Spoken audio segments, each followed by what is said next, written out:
ये क्वेश्चन अगर कर लिए ना तो मैं गारंटी कह रहा हूं कि इसके बाहर आपको कुछ नहीं मिलना। 12 से 15 क्वेश्चन प्रोवाइड कर रहा हूं पूरा समराइज करके, जिसके अंदर लगभग 40-50 question. Very very important question है बेटा, बहुत इंपॉर्टेंट है ये क्वेश्चन। एनसीईआरटी में ऐसा क्वेश्चन नहीं दे रखा है, पर आप अगर इस गलत फहमी में है बेटा कि आपसे ऐसे क्वेश्चन नहीं पूछे जाएंगे तो बहुत बड़ी गलत फहमी है। शर्माने की जरूरत नहीं है, बी बेशरम। चाहे आप बोर्ड की तैयारी कर लो, देखो मैं प्री बोर्ड का ही बता रहा हूँ पैटर्न, लेकिन ये आप ना समझना कि बोर्ड में नहीं आएगा। ये नेचर ऑफ रूल्स कौन डिसाइड करता है? डिस्क्रिमिनेट। यहाँ पर बेटा 6 नंबर का क्वेश्चन आएगा आपके पास, बहुत ही सिंपल है, बहुत सिंपल चैप्टर है, सच में बता रहा हूँ, गारंटी के साथ कह रहा हूँ बेटा कि इन क्वेश्चंस को करने में अगर आपको कॉन्सेप्ट पता है तो आधे घंटे से ज्यादा का समय नहीं। ये चैप्टर हार्ड नहीं है, ये सिर्फ फॉर्मूला हार्ड बना रहा है इसको, पूरा पेपर आएगा इसी। हेलो प्यारे बच्चों, कैसे हैं आप सब? उम्मीद करता हूं आप लोग बहुत अच्छे होंगे, सुरक्षित होंगे। तो आज हम बात करने वाले हैं मैथ्स के पेपर लीक क्वेश्चंस के बारे में। देखो एग्जैक्टली मुझे नहीं पता, मैं पहले बता देता हूं आप लोगों को कि बहुत सारे बच्चे जो है वो कमेंट करने वाले हैं, सर आपने जो बताया था उसमें से 70% ही आया, पर आप लिखते हो कि 100% हम मार्क्स स्कोर कर सकते हैं।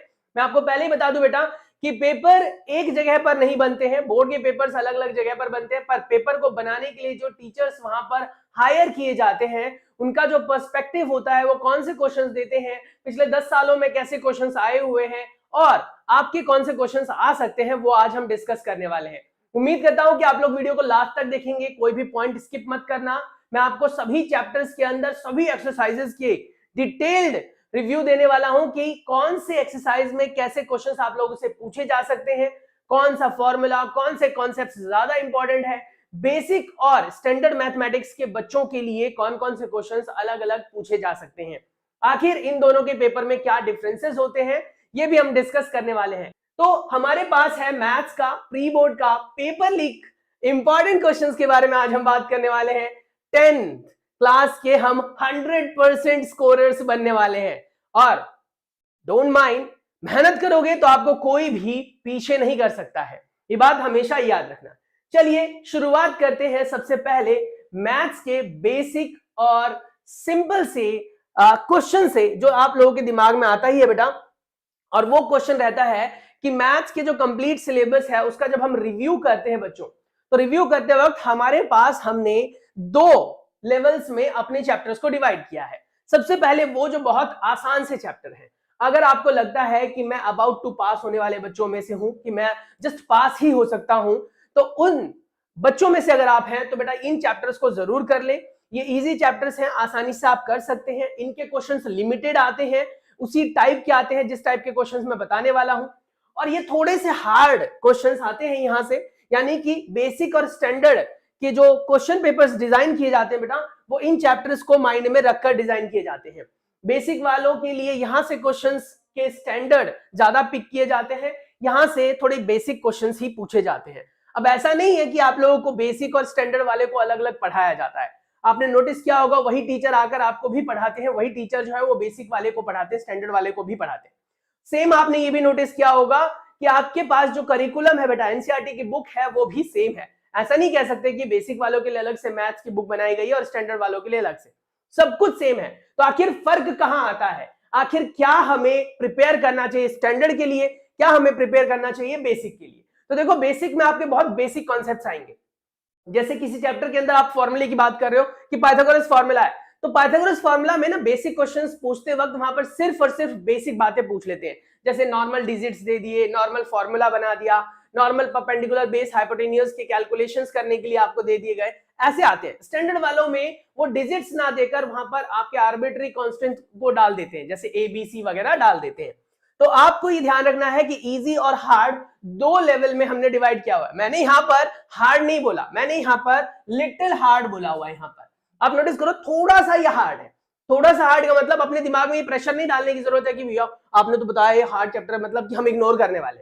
देखो हमारे पास रियल नंबर जो चैप्टर नंबर 1 है, polynomial, chapter 2 linear equation in 2 variable, pair of linear equation in 2 variable, chapter number 3 है quadratic equation, chapter number 4 application of ट्रिको के बहुत सिंपल क्वेश्चंस आते हैं, बहुत सिंपल, बहुत बेसिक के कॉन्सेप्ट्स आते हैं, तो वहां पर आप इसको कर सकते हो। चैप्टर नंबर 9 है। सर्कल्स की बात करें तो चैप्टर नंबर 10 है हमारा, ये भी बहुत सिंपल सा है, इसमें टेंजेंट वगैरह से रिलेटेड क्वेश्चंस पूछे जाते हैं, एंगल वगैरह से रिलेटेड एमसीक्यूज वगैरह में क्वेश्चंस आ सकते हैं।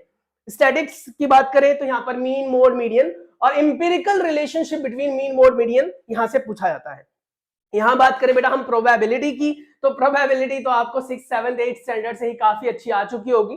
नहीं आया है, अगर नहीं आया है तो हमारे चैनल पर चैप्टर से रिलेटेड वीडियोस भी है, उनकी बेसिक क्लासेस भी है। तो सिर्फ आपके आधे घंटे का टाइम लूंगा मैं एक चैप्टर में, आप देख लेना चैप्टर का, बस बेसिक पढ़ लेना, क्वेश्चंस करने की कोई जरूरत नहीं है, हालांकि क्वेश्चंस भी अवेलेबल है हमारे चैनल पर। उसके बाद हम बात करें एपी की, चैप्टर को हार्ड बताया मैंने, लेकिन बहुत सारे बच्चे इसे सिंपल में कंसीडर करते हैं, क्योंकि यहाँ पर जो है वो आपका कॉमन डिफरेंस निकालने के लिए आ जाता है, एक मिसिंग टर्म निकालने के लिए आ जाता है, जनरल जो सम करने का फॉर्मूला है वो अप्लाई हो जाता है, या फिर एक nth टर्म निकालने के लिए आ जाता है तो इजी ही, बट यहाँ पर कभी कभी ट्रिक आ जाती है, यानी कि कुछ स्टेटमेंट वाले क्वेश्चंस आ जाते हैं। ट्राइंगल्स की बात करें तो ट्राइंगल आपका चैप्टर नंबर 6 है, ये टफ होता है, लेकिन अब तक था, अब नहीं रहा, क्योंकि ट्राइंगल्स में से दो कॉन्सेप्ट डायरेक्टली डिलीट कर दिए गए। एक तो आपका एरिया वाला कॉन्सेप्ट हटा दिया गया है, एरिया रिलेटेड टू जो ट्राइंगल आता था उसमें ऐसा कुछ कॉन्सेप्ट होता था कि जो ट्राइंगल सिमिलर होते हैं तो उनके जो एरियाज होते हैं बेटा, उनका जो रेशो होता है वो उनके साइड के स्क्वायर के प्रोपोर्शनल के बराबर होता है, तो ये चीज हटा दी गई है।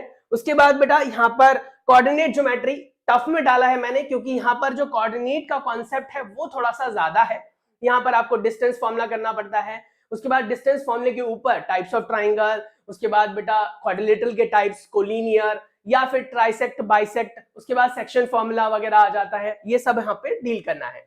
उसके बाद ट्रिग्नोमेट्री चैप्टर नंबर 8 है हमारा, area related to circle chapter number 11, और सरफेस एरिया एंड वॉल्यूम, ये दो चैप्टर्स जो हैं, ये दो चैप्टर स्टेटमेंट वाले क्वेश्चन है, तो बहुत सारे बच्चों को यहाँ पर प्रॉब्लम आती है, तो शायद आपको भी आ सकती है बेटा, तो इस पर थोड़ा सा ज्यादा हमें फोकस कर लेना है। Is it fine? चलिए अब हम बात कर लेते हैं हमारे पास, और हाँ यहाँ पर एक नोट लाइन डाली है मैंने, all things are difficult before they are easy, यानी कि हर वो चीज हमें मुश्किल लगती है बेटा जो हमने अब आसान कर ली है। तो इसका मतलब यह हुआ कि बहुत सारे चैप्टर्स आपको टफ लगते हैं, स्पेशली जब आप टफ चैप्टर का नाम लेते हो ना, तो सबसे पहले दिमाग में कौन सा चैप्टर चलता है? कमेंट करके जरूर बताना कौन सा चैप्टर आपके दिमाग में चलता है जो सबसे टफ है। डेफिनेट सी बात है, मैं श्योर कह रहा हूं कि आपके दिमाग में ट्रिग्नोमेट्री जरूर चलेगा। ट्रिग्नोमेट्री एक ऐसा चैप्टर है जो है बहुत आसान, अगर आप उसके फॉर्मूले, आइडेंटिटी वगैरह जो होती हैं वो अगर आप याद कर ले, बैठ जाए एक दिन अपने दिमाग में सोच ले कि मेरे को ये सारे फॉर्मूले याद कर लेने, तो मैं गारंटी लेकर कहता हूं आपसे, गारंटीड है ये कि ट्रिग्नोमेट्री में आप अपने क्लास के टॉपर से भी टॉप कर जाओगे, ट्रिग्नोमेट्री में स्पेसिफिकली। बाकी देखो चैप्टर्स को प्रिपेयर करना आप एक दिन में तो नहीं कर सकते हो ना, आपको कंटिन्यूअसली प्रैक्टिस की डिमांड होती है। बहुत सारे एबीसी चैनल्स पर आपने सुना होगा मेरे ये क्वेश्चंस कर लो आपके 100% मार्क्स सिक्योर। मैं सिर्फ एक बात कहना चाहूंगा, सिर्फ एक बात, बेटा अगर आप मेहनत करोगे ना तो आपको ना तो मेरी जरूरत पड़ेगी और ना किसी और एबीसी यूट्यूबर की। तो सिंपल सी बात यह है कि आप मेहनत करना शुरू करो। मेहनत कैसे कर सकते हो? आपको स्ट्रेटेजी कहीं से पता लगनी चाहिए, और आपको स्कूल में टीचर कोई ऐसे नहीं बन जाता है, आपके अच्छे खासे स्कूल में टीचर्स हैं, वेल एजुकेटेड, उन्होंने एग्जाम्स क्वालिफाइड किया है। अब यूट्यूब चैनल की बात करते हैं, यूट्यूब चैनल पर कोई भी आकर अपना ज्ञान पेल देता है, मैं आ गया मैंने ज्ञान पेल दिया। वैसे मैं बाय प्रोफेशनल टीचर हूं, 17 इयर्स का एक्सपीरियंस हो चुका है मुझे। मैं जब अपने 8th स्टैंडर्ड में था, जब से मैं अपनी टीचिंग लाइन में, अब सोचोगे कैसे, छोटे बच्चों को ट्यूशन पढ़ाता था। चलो लीव इट, मेरे क्या बैकग्राउंड को जानने की जरूरत है, पर मैं सिंपली ये कहना चाहूंगा बेटा कि आप खुद पर भरोसा रखें, आप सारे चैप्टर्स कर लो। कॉन्सेप्ट को एक बार पढ़ना जरूरी है, तो टीचर अगर आपके स्कूल के नहीं करवा पा रहे हैं या नहीं हुए हैं तो बेटा कहीं से भी किसी भी चैनल से आप देखो और उसे कवर करो। तो इसीलिए सारी चीजें मुश्किल होती है जब तक वो हमें आसान ना लगने लगे, यानी आज कोई चीज आपको आसान लग रही है बेटा तो वो कभी मुश्किल जरूर लगी होगी। जब आपने पहली बार बेटा 2 का टेबल याद करना शुरू किया होगा तो आपको 2 के टेबल में भी कई बार पनिशमेंट मिली होगी, ऐड करने में कई बार गलतियां की होगी, पर अगर आपसे अब ऐड करने के लिए बोला जाए तो बहुत आसानी से कर सकते हो। तो हमेशा ये लाइन याद रखना, all things are difficult before they are easy. बस यही आपकी एक मोटिवेशनल लाइन है जो आपको मोटिवेट करने वाली है इस पूरे सिलेबस को कंप्लीट करने में। तो चलिए स्टार्ट करते हैं चैप्टर नंबर 1 से। चैप्टर नंबर 1 का नाम है real numbers. You know very well, numbers बहुत सारे टाइप्स के होते हैं, पर उसको मेजरली क्लासिफाई किया गया है रियल और इमेजिनरी नंबर में। दो ही टाइप के नंबर मेजरली क्लासिफाइड है। रियल नंबर में फिर आपके रैशनल और इरेशनल में आ जाते हैं। इरेशनल नंबर अलग क्लासिफिकेशन है, रैशनल में फिर बहुत सारे टाइप्स उसमें आ जाते हैं आपके पास, even number, odd number, composite number, prime number, ये सारे नंबर्स आपके किस में आ जाते हैं? रैशनल नंबर में। इस चैप्टर से आपके पास क्वेश्चन बनेगा कैसे? टोटल ये बेटा 6 नंबर के लिए क्वेश्चन आने वाला है, ठीक है, इसमें से, और 3 नंबर, 2 नंबर और 1 नंबर। 1 नंबर का जो क्वेश्चन होगा वो आपका एमसीक्यू बेस्ड होगा, तो वो आपका इस तरीके से पेपर डिजाइन होने वाला है इस चैप्टर से। अब चैप्टर बहुत पिद्दू सा है, बहुत छोटा सा है, काफी बड़ा पोर्शन जो है वो हमें ऑलरेडी स्कूल में करा दिया गया और एज इट इज कई सैंपल पेपर्स में आपने देख भी लिया होगा। और जो चीजें शायद मैं बता रहा हूं उसमें आपको 70% पहले से पता है, बस 30% की लड़ाई के लिए आप यहां पर आए। क्यों? एम आई राइट? यस और नो? कमेंट करके बताओ। तो हमारे पास है प्रूव दैट √2, √3, √5, √7, √11 इस टाइप से कोई भी नंबर आ जाए बेटा, जरूरी नहीं है, मैं ये नहीं कह रहा कि भैया इस बार भी √2 ही आएगा, मैं ये नहीं कह रहा कि इस बार भी √3 ही आएगा, √5, √7 आएगा, क्योंकि एक चीज हमेशा याद रखना बेटा, क्वेश्चन के टाइप्स टीचर बता सकते हैं लेकिन क्वेश्चन नहीं बता सकते। द रीजन इज व्हाट, उन्होंने ही नहीं बनाया पेपर, है ना। क्वेश्चन के टाइप्स हम बता सकते हैं, बिल्कुल एग्जैक्ट क्वेश्चन आ जाए इसकी गारंटी बहुत कम होती है। मैं ये ठोककर दावा नहीं कह सकता कि यही क्वेश्चन आएंगे, मैं ये कह सकता हूं कि इसी टाइप के क्वेश्चन आएंगे। प्रोसीजर सेम है, करने का तरीका सेम है, पैटर्न सेम है, लिखने की स्टेटमेंट सेम है, सिर्फ और सिर्फ डिजिट बदलेगी। डिजिट बदलते ही आपके क्वेश्चन में जहां जहां पर चेंजेस आएंगे वो डिजिट में ही चेंजेस आएंगे, बाकी पैटर्न बिल्कुल सेम आएगा। समझ रहे हो ना मैं क्या कहना चाह रहा हूं? तो ये इस टाइप का क्वेश्चन पक्का आता है और ये अगर आता है बेटा तो ये आपका आएगा 3 मार्क्स में। ये क्वेश्चन कितने में आएगा? 3 मार्क्स में आएगा। प्रूव करो। तो जिसके लिए आपने देखा ही होगा कि हम ऐसे ले लेते हैं, लेट कर लेते हैं कि √2 इज कॉन्ट्राडिक्टरी रैशनल नंबर मान लेते हैं, उसको फिर a बाई b के फॉर्म में मान लेते हैं, क्रॉस मल्टीप्लाई करके स्क्वायरिंग बोथ द साइड कर देते हैं और उसके बाद हम कहते हैं कि ये खुद जो है वो एक तीसरी टर्म का फैक्टर है, जबकि हमने जो माना था वो अपने आप में ये सिंपलेस्ट फॉर्म माना था। फिर बाद में कहते हैं कि हमसे गलती हो गई, ये चीज गलत है और इस तरीके से। अगर आपको ये क्वेश्चन करना नहीं आता तो उसके लिए मेरे से कमेंट करके बता देना, मैं आपको एक प्रॉपर सेपरेट वीडियो में समझा दूंगा, पर करना ऐसे है। उसके बाद आपने पढ़ा था रैशनल और इरेशनल नंबर की जब बेटा लड़ाई होती है, रैशनल और इरेशनल नंबर की, तो हमेशा रैशनल और इरेशनल में इरेशनल ही जीतता है। व्हाट आई मीन कि अगर आपके पास रैशनल पर प्लस में इरेशनल है तो एनी हाउ पूरा जो रिजल्ट है वो इरेशनल है। रैशनल माइनस इरेशनल है तो भी रिजल्ट आपका इरेशनल है। तो इस टाइप का क्वेश्चन भी आपसे पूछा जा सकता है। 3 + √2 प्रूव करो कि ये इरेशनल है, 5 + 2 √3 प्रूव करो कि ये इरेशनल है, 3 + 2 √5 प्रूव करो कि ये इरेशनल है। आपको कुछ नहीं करना है। हो सकता है कई बार ऐसा क्वेश्चन भी देखा गया है जिसमें आपको ऑलरेडी दे रखा होगा कि 2 √5 इज अ इरेशनल नंबर। ये क्वेश्चन में ऑलरेडी मेंशन्ड होगा बेटा कि 2 √5 इज अ इरेशनल नंबर, ये ऑलरेडी गिवन होगा कि 2 √5 क्या है? एक इरेशनल नंबर है। अब यहां पर हम इसकी हेल्प ले सकते हैं और इसकी हेल्प से हम कर सकते हैं, ठीक है। तो ये ध्यान रखना है। तो और कई क्वेश्चन में ऐसा नहीं होता है, फिर आप क्या करोगे? पहले आप इतने पार्ट को ले लेना, पिक कर लेना, और इतने पार्ट को पिक करने के बाद आप ये बोल देना बेटा कि ये वाला पार्ट जो है वो इरेशनल है, और फिर लास्ट में स्टेटमेंट डाल देना रैशनल और इरेशनल का रिजल्ट हमें इरेशनल ही मिलता है। तो इस टाइप का क्वेश्चन आ सकता है। उसके बाद 2 पॉजिटिव इंटीजर्स दे देंगे जो a और b है, जिसको हम a को ऐसे लिख सकते हैं, b को ऐसे लिख सकते हैं, या फिर यहाँ पर इक्वेशन कुछ और भी हो सकती है। मैं क्या कहना चाह रहा हूं कि अगर ये बेसिक वाला क्वेश्चन हुआ, अगर बेसिक के बच्चों के लिए आता है सेम ये क्वेश्चन, तो उसमें क्या होगा? यहाँ पर डिजिट्स होंगे, डिजिट्स मतलब 12, 13, 14, 15, 20, 22 जो भी हो। और अगर ये स्टैंडर्ड वालों के लिए आता है बेटा तो ऐसे कुछ वेरिएबल्स वहां पर होंगे।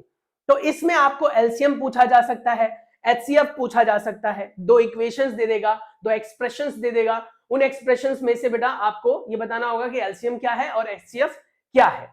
स्टैंडर्ड वालों के लिए, बेसिक वालों के लिए नंबर वाले आते हैं। उसके बाद कहता है कि एलसीएम और एचसीएफ जो है वो गिवन नंबर का आपको दे रखा होगा, आपको उसके रिलेशनशिप को एस्टेब्लिश करना होगा। हमने पढ़ा हुआ है कि एक नंबर अगर मान लो p है और दूसरा नंबर q है बेटा, तो उस p और q के एलसीएम और उस p और q के एचसीएफ का प्रोडक्ट उन दोनों नंबर्स के प्रोडक्ट के बराबर होता है। इसके ऊपर एक क्वेश्चन आ सकता है, बहुत इंपॉर्टेंट है। उसके बाद कह रहा है find LCM HCF of 2 number, जिसमें आपके पास 2 या 2 से ज्यादा नंबर्स हो सकते हैं। प्राइम फैक्टराइजेशन से आता है। यूक्लिड डिवीजन लेमा हट चुका है, आने के चांसेस नहीं है, लेकिन अगर आपको आता है तो बहुत अच्छी बात है। प्राइम फैक्टराइजेशन से आ सकता है तो go with prime factorization. Prime factorization वही कुछ ब्रैकेट में एलसीएम जैसे निकालते थे, वैसे वही प्राइम फैक्टराइजेशन है। नहीं आता तो मुझे बता देना, आप टॉपिक का नाम मेंशन कर देना कि इस चैप्टर में से ये टॉपिक करवा दो, उस चैप्टर में से ये टॉपिक करवा दो, सारा आप एक लिस्ट बनाकर मुझे कमेंट कर देना, मैं आपको सारी चीजें समझा दूंगा एक सेपरेट वीडियो के अंदर। ना अगली बात करें हम तो कह रहा है कि एलसीएम और एचसीएफ निकालने के लिए आ सकता है 2 स्मॉलेस्ट कंपोजिट नंबर्स के बीच में जो 2 डिजिट का है, जो 1 डिजिट का है। स्मॉलेस्ट कंपोजिट नंबर क्या है जो 1 डिजिट का है? वो है बेटा 4। कंपोजिट नंबर्स क्या होते हैं? जिनके फैक्टर 1 या उसके अलावा होते हैं। यानी जैसे मान लो 4 की बात करें हम, 4, तो 4 का फैक्टर 1 भी है, 4 का फैक्टर 2 भी है और 4 का फैक्टर 4 भी है, तो वो एक कंपोजिट नंबर हुआ। 3 is not a composite number, 3 composite number नहीं है, क्योंकि उसके सिर्फ 2 ही फैक्टर है, एक 1 और एक वो अपने आप में। तो कोई भी ऐसा नंबर जिसके 2 से ज्यादा फैक्टर्स हो, एक वो खुद और एक 1, वो कंपोजिट नंबर्स होते हैं। तो इसके ऊपर क्वेश्चन आ सकता है। उसके बाद बेटा एक्सरसाइज 1.1 की बात करें तो उसमें क्वेश्चन नंबर 2 आ सकता है, बहुत इंपॉर्टेंट है। क्वेश्चन नंबर 4 आ सकता है, 6 आ सकता है और 7 आ सकता है। उसके बाद बेटा एक्सरसाइज 1.2 की बात करें तो उसमें क्वेश्चन नंबर 1 और 2, ये इंपॉर्टेंट क्वेश्चन है, आप हाईलाइट कर लीजिए, मार्क कर लीजिए, पॉइंट आउट कर लीजिए वहां पर बेटा। और इंपॉर्टेंट एग्जांपल में 4, 5, 6, 7 है। ये क्वेश्चंस अगर कर लिए ना तो मैं गारंटी कह रहा हूं कि इसके बाहर आपको कुछ नहीं मिलने वाला। हाँ, ये श्योरिटी नहीं दे सकता मैं आपको कि बेटा कि डिजिट्स भी सेम आएंगे। ये मैं आपको कह सकता हूं कि टाइप यही आएगा, डिजिट्स में अगर वेरिएशन, क्योंकि हम मैथ रट नहीं रहे ना। मैं क्या कहना चाह रहा हूं समझ रहे हो? अगर आप पढ़ने वाले बच्चे हो, ठीक है, माइंड मत करना मेरी बात को, अगर आप पढ़ने वाले बच्चे हो तो आपको फर्क नहीं पड़ता कि डिजिट क्या आ रही है, आपको बस उसके टाइप के बारे में पता होना चाहिए। आपको ये पता होना चाहिए रूल क्या लगने वाला है। आपको इससे कोई मतलब नहीं होना चाहिए कि एग्जैक्ट सेम होनी चाहिए डिजिट, क्योंकि हम मैथ को रट नहीं रहे ना। इट्स नॉट जस्ट लाइक कि किसी स्टोरी को सुना दिया गया और स्टोरी से क्वेश्चन पूछा गया। भैया आपको एक टॉपिक बता दिया गया है, एक कॉन्सेप्ट बता दिया गया है, उस कॉन्सेप्ट के बिहाफ पर आपसे चाहे 50 क्वेश्चन कोई पूछ ले, क्या फर्क पड़ता है, डिजिट तो बदलेगा। तो ठीक है, तो ये टाइप्स आपको पता होनी चाहिए, एग्जांपल्स पता होनी चाहिए। कुछ हम मेरी तरफ से कॉम्प्लीमेंट्री क्वेश्चन है, कुछ तो क्या एक ही है यहाँ पर इस एक्सरसाइज से, इस चैप्टर से एग्जैक्टली। तो यहाँ पर कंपोजिट नंबर के बेस पर एक क्वेश्चन आ सकता है, वो तो मैंने बता दिया, जो बेसिक वालों से भी पूछा जा सकता है। स्टैंडर्ड और बेसिक वाले में शायद ये डिफरेंस क्रिएट करके दे दे वहां पर कि यहां पर ऐसा क्वेश्चन आपका जो एग्जांपल में दे रखा है बेटा, ऐसा क्वेश्चन दे दे, या फिर आपके एक्सरसाइज में भी ऐसा क्वेश्चन है 6 रेज़ टू पावर n वाला, आप सर्च कर लेना। ऐसा क्वेश्चन आपके पास स्टैंडर्ड वालों के पेपर में आने के चांसेस ज्यादा है। हमने पढ़ा हुआ है कि कोई भी डिजिट 0 से एंड कब हो सकती है, जब उसके प्राइम फैक्टर्स में 2 और 5 अवेलेबल हो। 2 और 5 अवेलेबल है तो बेटा वो 0 से एंड हो सकता है किसी पावर पर, किसी पावर पर, n पावर है यहां पर, वो मुझे नहीं पता 1 पावर 2 पावर 3 पावर, वो तो क्वेश्चन में दे रखा होगा, लेकिन यहां पर ज्यादातर क्वेश्चन n पावर के साथ ही आता है। तो ये ध्यान रखने वाली बात है कि ये कॉम्प्लीमेंट्री आपके पास एक टिप है जिसको आप कर सकते हो, और ये क्वेश्चन बहुत इंपॉर्टेंट है बेटा। कई सैंपल पेपर्स में मैंने ऑब्जर्व किया है कि दिया गया है इसे, और बोर्ड में भी ये 2 बार आ चुका है पिछले 5 सालों के अंदर, मतलब 6 सालों के अंदर एग्जैक्टली। तो ये चीजें याद रखनी है। तो चैप्टर नंबर 1 में बस इतना ही है। चैप्टर नंबर 1 से आपके पास जितने भी क्वेश्चंस आ सकते हैं बेटा, वो मैंने आपको बता दिया है। मैं ये नहीं कह रहा कि पेपर लीक हो चुका है। आप कहोगे सर मैंने तो थंबनेल देखकर ही मैं यहाँ आया हूँ कि आपने पेपर लीक कर दिया। पेपर लीक का मतलब होता है कि अगर आपने ये सारी चीजें कर ली ना, तो आप कह सकते हो कि मेरे को ये सारे क्वेश्चन आते हैं, तो ऑलमोस्ट पेपर लीक ही हो गया है ना। बस बाकी आपको करना पड़ेगा। यहां पर देखो टोटल 4 नंबर के क्वेश्चंस आने वाले हैं बेटा। इसमें से चैप्टर है आपके पास चैप्टर नंबर 2 पॉलिनोमियल्स, और 4 नंबर के क्वेश्चंस यहां से आ सकते हैं, 3 + 1 करके। एक 3 नंबर का क्वेश्चन बनेगा और एक 1 नंबर का क्वेश्चन बनेगा। यहां पर जो टाइप्स आते हैं वो क्या आता है, तो जैसे कई बार क्या होता है ना, ऐसे कोई भी इक्वेशन दे देगा, ये तो मैंने जस्ट फॉर एग्जांपल लिया बेटा, ऐसा कोई भी आपके पास जो है वो क्वेश्चन दे देगा और उस क्वेश्चन के अंदर आपसे बोलेगा कि इसके रूट्स बताओ, ऐसे लिखा हुआ मिलेगा। जैसे यहाँ पर दे रखा है 4x² - 4x और +1, ये सब कोई भी आ सकता है। तो कोई भी क्वाड्रेटिक इक्वेशन दे देगा आपको और उस क्वाड्रेटिक इक्वेशन से बोलेगा भैया आप रूट्स निकालो और स्टेब्लिश करो उसके रूट रिलेशनशिप को, ठीक है। तो आप वो चीज करेंगे। इसमें कोफिशिएंट्स के साथ है, तो कोफिशिएंट्स बेटा a b c होता है। आपने पढ़ा ही होगा कि किसी भी क्वाड्रेटिक इक्वेशन का जो जनरल फॉर्म होता है वो होता है ax², अगर आपने x को बेटा वेरिएबल माना हुआ है, प्लस में bx + c = 0। तो जो x² के साथ होता है वो a होता है, x के साथ वो b होता है और c तो अपना कांस्टेंट है। तो यहाँ पर a है 4, b है -4 और c है 1। ये याद रखना। जो रूट्स होते हैं बेटा वो रूट्स को हम अल्फा और बीटा लेते हैं, ये ध्यान रखना। इस टाइप का क्वेश्चन आपसे 3 मार्क्स में पूछा जाता है, यानी आपको पहले रूट्स निकालने होंगे। रूट्स निकालने के लिए बेटा आप चैप्टर नंबर 4 का भी इस्तेमाल कर सकते हो, जिसमें हमने क्वाड्रेटिक फॉर्मूला पढ़ा है, वो भी आप इस्तेमाल कर सकते हो। प्राइम फैक्टराइजेशन भी इस्तेमाल कर सकते हो, बट आप completing the square method use नहीं करेंगे बेटा, क्योंकि कंप्लीटिंग द स्क्वायर मेथड आपके सिलेबस से एलिमिनेट कर दिया गया है, हटा दिया गया है। तो अगर आप उससे करते हो क्वेश्चन तो शायद आपके मार्क्स जो है वो कट सकते हैं। हो सकता है कि टीचर सोचे या फिर वो ये अपना दिमाग लगाए कि भैया मेरे पास जो आंसर शीट आई है, क्योंकि उनको ना ऑलरेडी आंसर्स दे रखे होते हैं। आप ये सोच रहे हो कि टीचर बैठकर हर एक इंडिविजुअल क्वेश्चन को चेक करता है, तो ऐसा गलत फहमी में आप, उनके पास पहले से ही आंसर की होती है, आंसर स्टेप्स सब मेंशन्ड होते हैं, बस देख देख कर उनको चेक करना है। तो हो सकता है कि वो जब देखकर चेक करने बैठे तो उनको इससे अलग चीजें मिले, तो आपके नंबर कट सकते हैं। तो ये याद रखना है। उसके बाद कह रहा है क्या कि क्वाड्रेटिक इक्वेशन, चाहे आपका क्वाड्रेटिक इक्वेशन बोल लो उसे, चाहे पॉलिनोमियल बोल लो, polynomial itself, quadratic equation, cubic equation, कोई भी हो सकता है। पहले, अब से पहले क्यूबिक इक्वेशन के भी क्वेश्चंस पूछे जाते थे, पर अब शायद ना आए। लेकिन मैं आपको बता दूं, क्यूबिक इक्वेशन स्टार्टिंग से ही एनसीईआरटी का पार्ट नहीं रहा है। उन्होंने एक लाइन हाईलाइट करके दी हुई है कि भैया ये क्यूबिक इक्वेशन आपके पेपर में नहीं आने वाला है। पर जब आप उसे देखने बैठते हो, उसे करने बैठते हो बेटा, तो कई बार आपके सैंपल पेपर में क्यूबिक इक्वेशंस भी देखे गए हैं, जहां पर रूट रिलेशनशिप में अल्फा बीटा गामा भी निकाला गया है। तो मैं सिंपल सा एक एडवाइस दूंगा कि बेटा कि अगर आप लोगों ने क्वाड्रेटिक इक्वेशन के क्वेश्चंस कर लिए हैं तो एटलीस्ट एक बार आप क्यूबिक इक्वेशन को भी जरूर देख लेना। हालांकि वो पिछले कई सालों से पेपर में आ रहा है, लेकिन कहीं एनसीईआरटी में मेंशन नहीं है कि वो आएगा, तो इसीलिए शायद थोड़ा बहुत धोखा हो जाए आपसे, तो इसलिए क्यूबिक वाला भी पढ़ लेना। तो यहां पर आपसे sum of roots and product of roots के क्वेश्चंस पूछे जा सकते हैं बेटा। जैसे उसमें एग्जांपल के तौर पर दे दिया, sum of root is -5 and product of root is 3। तो आपने पढ़ा होगा बेटा कि सम ऑफ रूट मतलब हो गया अल्फा प्लस बीटा, जो कि होता है -b/a, और प्रोडक्ट ऑफ रूट यानी a अल्फा इंटू बीटा, वो होता है बेटा आपका क्या, c/a। ठीक है, दैट इज व्हाट, c/a। तो इस तरीके से अल्फा प्लस बीटा -b/a और अल्फा इंटू बीटा c/a, इसकी ऑलरेडी वैल्यू दे रखी होगी आपको। और यहां पर हालांकि इसे डायरेक्ट करने के लिए एक इक्वेशन भी हमने स्टैंडर्ड फॉर्म में पढ़ा हुआ है, मैं लिख देता हूं। वो हमने पढ़ा है बेटा, कुछ ऐसा होता है, x² minus alpha plus beta x, ठीक है, plus alpha beta is equal to 0। आप ये फॉर्मूला डायरेक्ट भी लगा सकते हो, इस टाइप का क्वेश्चन अगर आए। यहां पर जो मेंशन्ड है बेटा, question number 2, find the quadratic equation और polynomial sum and product of whose zeros are given.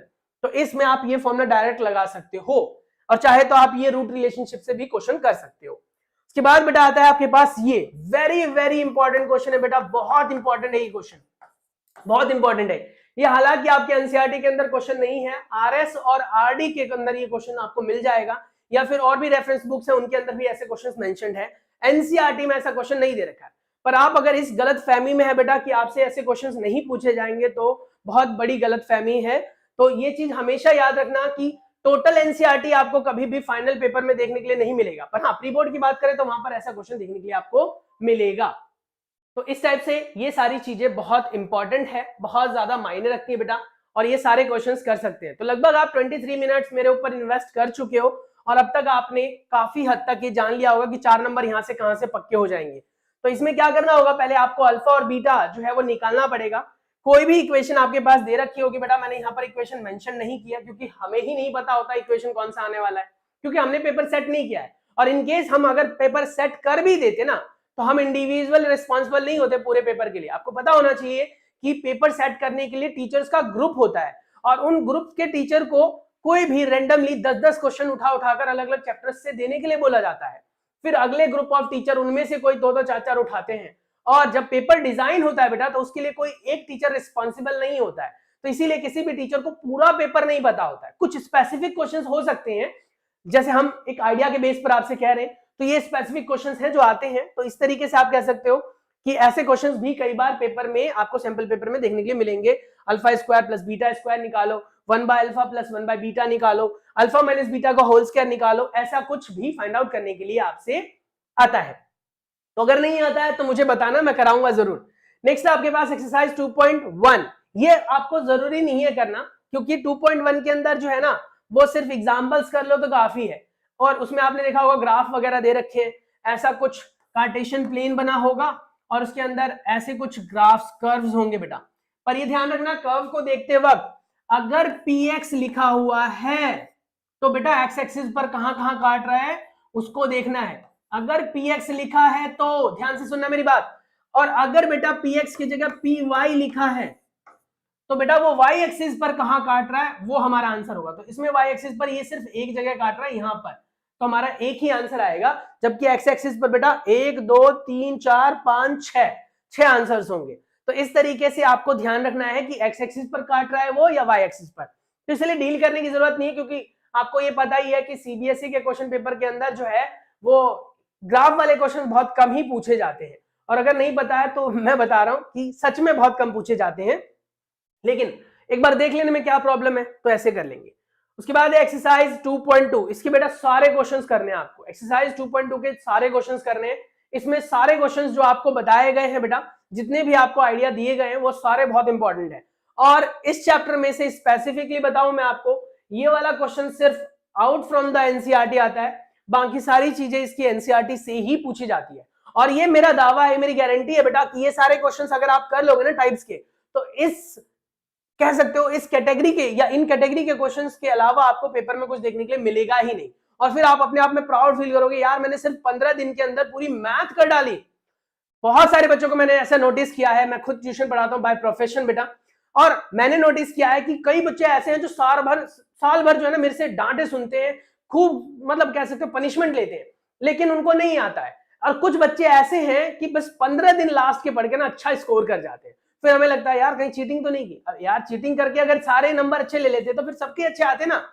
तो इसीलिए ध्यान रखने वाली बात है कि अपना एक पढ़ने का सही तरीका ढूंढना पड़ेगा हमें, और उसमें ये पैटर्न है, ये तरीका है। इसमें आपके पास एक कॉम्प्लीमेंट्री टिप है, आपको आइडिया होना चाहिए कि कार्टेशियन प्लेन क्या होता है, एब्सीसा क्या होता है, ऑर्डिनेट क्या होता है, पॉइंट्स कैसे प्लॉट होते हैं, ओरिजिन क्या होता है, एक्स एक्सिस और वाई एक्सिस, हॉरिजॉन्टल और वर्टिकल लाइंस कहां कहां पर होती हैं। उसके बाद कर्व के बारे में पता होना चाहिए, पैराबोला, लाइन, ये सब क्या होते हैं, थोड़ा सा आइडिया होना चाहिए। नहीं है कमेंट कर देना। ऐसा कोई भी वर्ड आपको यहां पर लग रहा हो बेटा जिसके बारे में आपको आइडिया नहीं है, ऐसा कोई भी कॉन्सेप्ट लग रहा हो जिसके बारे में आपको आइडिया नहीं है, मुझे बताना।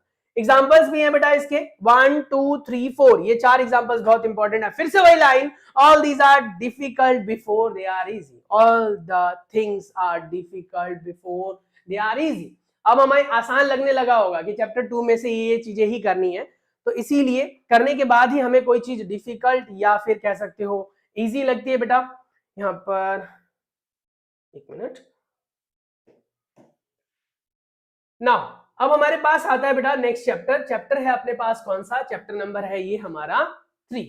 क्या लिखा हुआ है चैप्टर नंबर 3 में, लीनियर इक्वेशन इन 2 वेरिएबल। ठीक है, linear equation, pair of linear equation in 2 variables. पिछला चैप्टर क्या था अपना बताओ, पिछला चैप्टर क्या था, पॉलिनोमियल्स था। अभी हमारे पास क्या है, pair of linear equations in 2 variables. Pair of linear equations in 2 variables में आपका स्टैंडर्ड फॉर्म क्या था, ax plus by plus c is equal to 0। इसके लिए आपको एक टेबल भी प्रोवाइड किया गया था जिसमें आपसे कंसिस्टेंसी और इनकंसिस्टेंसी के बारे में बात की गई थी। वो टेबल बेटा मैंने यहाँ पर मेंशन कर दिया है। ऐसा कुछ टेबल आपको देखने के लिए मिलेगा। यहाँ पर एक एग्जाम्पल के बेस पर टेबल दिया गया है, इसमें आप देख सकते हो बेटा कि a1 by a2 वो इक्वल नहीं है b1 by b2 के। तो जब ऐसी सिचुएशन आती है बेटा कि वो इक्वल नहीं हो, तब हम क्या कह सकते हैं, a1 by a2, b1 by b2, c1 by c2, ऐसे कॉलम्स बना लेने, फिर चेक कर लेना है कि बराबर है या नहीं है। अगर वो दोनों बराबर नहीं है तो उसे हम कहते हैं क्या, इंटरसेक्टिंग लाइंस। वहां पर दोनों लाइन एक दूसरे को काट रही होंगी और उसका सिर्फ एक ही सॉल्यूशन आएगा जिसे हम यूनिक सॉल्यूशन कहते हैं। उसके बाद नेक्स्ट की बात करें हम, यहां पर हमारे पास तीनों बराबर है बेटा। तीनों बराबर होते तो इसका मतलब होता है एक लाइन के ऊपर ही दूसरी लाइन है, एक लाइन के ऊपर ही दूसरी लाइन है, इसका मतलब कोइंसिडेंट लाइन। और कोइंसिडेंट लाइन में कितने सॉल्यूशंस होंगे, तो भैया इनफाइनाइट सॉल्यूशन होंगे। कहोगे कैसे, अरे एक लाइन के ऊपर जब दूसरी लाइन है तो वो तो कई पॉइंटों पर कट कर रही है ना एक दूसरे को, कई पॉइंटों पर, तो इसीलिए उसके कितने सॉल्यूशन है, इनफाइनाइट। सॉल्यूशन से क्या मतलब है, सॉल्यूशन से मतलब है कोई भी x और y की एक ऐसी कॉमन वैल्यू बेटा जो पहली लाइन की इक्वेशन को भी सेटिस्फाई करे और दूसरी लाइन की इक्वेशन को भी सेटिस्फाई करे, उसे हम कह सकते हैं, क्या कह सकते हैं, उसे हम कह सकते हैं सॉल्यूशन। नेक्स्ट आता है कि आपके हो सकते हैं कि पहले दो अनइक्वल हो और पहले दो इक्वल हो और तीसरा अनइक्वल हो, पहले दो इक्वल रेशियोज हो और तीसरा अनइक्वल हो बेटा, उसे हम कहते हैं पैरेलल लाइंस। अब दो पैरेलल लाइंस है, जैसे आपके नोटबुक के दो लाइंस बेटा, मेरी पैरेलल नहीं है, आप अपने नोटबुक वाली कंसीडर कर लेना। तो ये पैरेलल लाइंस बेटा आपस में कभी मिलेंगी नहीं, और मिलेंगी नहीं तो कभी कटेंगी नहीं, कटेंगी नहीं तो सॉल्यूशन आएगा नहीं, तो कोई कॉमन पॉइंट एक्स और वाई होगा ही नहीं। तो इसीलिए यहां पर है नो सॉल्यूशन, कोई सॉल्यूशन इसका एग्जिस्ट नहीं करता है, ये ध्यान रखना है। उसके बाद बेटा यहां पर क्या है, फाइंड करना होगा आपको कंसिस्टेंसी के लिए। कंसिस्टेंसी कैसे निकालते हैं, तो कंसिस्टेंसी में ये याद रखना बेटा कि जहां पर आपको सॉल्यूशंस मिल रहे हैं, जहां पर आपको सॉल्यूशंस मिल रहे हैं, जैसे कि यहां पर सॉल्यूशन मिला, है ना, एक सॉल्यूशन है, यहाँ पर सॉल्यूशन मिला, बहुत सारे सॉल्यूशन है लेकिन सॉल्यूशन तो है। तो ये दोनों पॉइंट्स है कंसिस्टेंट पॉइंट बेटा, यानी कि जब लाइंस एक दूसरे को काटे या फिर लाइंस एक दूसरे के ऊपर हो तो उसे हम कहते हैं कंसिस्टेंट, और जब लाइन का कोई सॉल्यूशन ही ना हो तो उसे हम कहेंगे इनकंसिस्टेंट।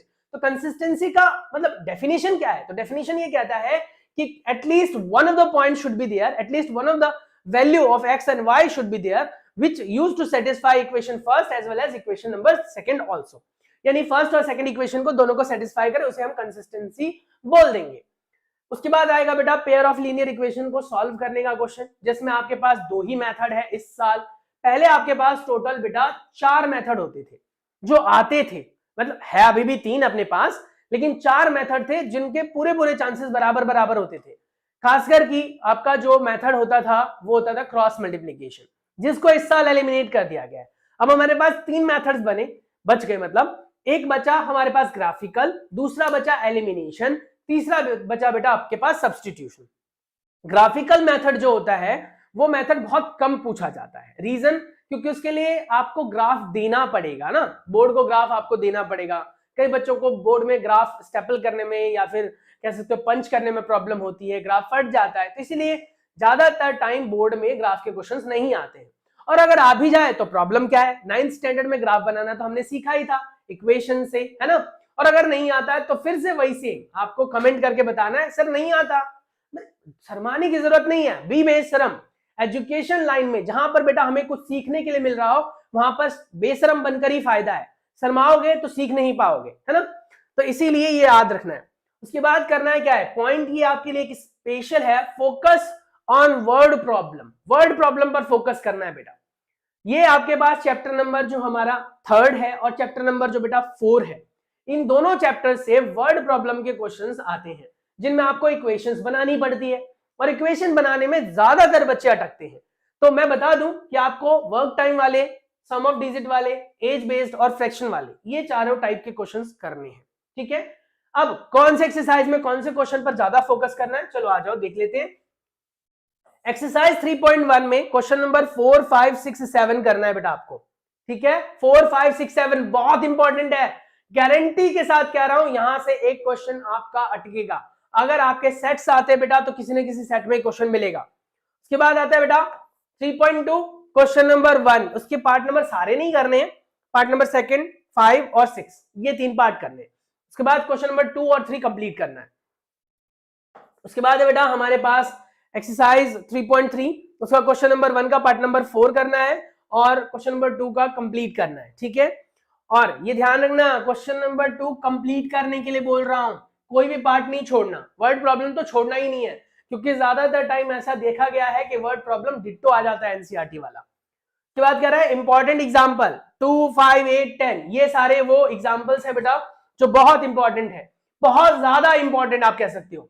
ये इंपॉर्टेंट इसलिए है क्योंकि कई बार देखे गए, कई बार आपके एग्जाम में ये देखे गए। अब आप लोगों को चाहिए निचोड़, कंक्लूजन, आपके पास इतना टाइम नहीं है कि पिछले 10 सालों के पेपर की स्टडी करूं और फिर सैंपल पेपर भी पढ़ूं और साथ में कुछ एक्स्ट्रा क्वेश्चंस भी देखूं, इतना टाइम नहीं है। तो इसलिए कंक्लूजन लेकर आए हैं हम आपके लिए कि आपको ये इंपॉर्टेंट एग्जांपल्स कर लेने हैं। एग्जांपल नंबर 2, 5, 8 और 10 एग्जांपल बहुत इंपॉर्टेंट होते हैं।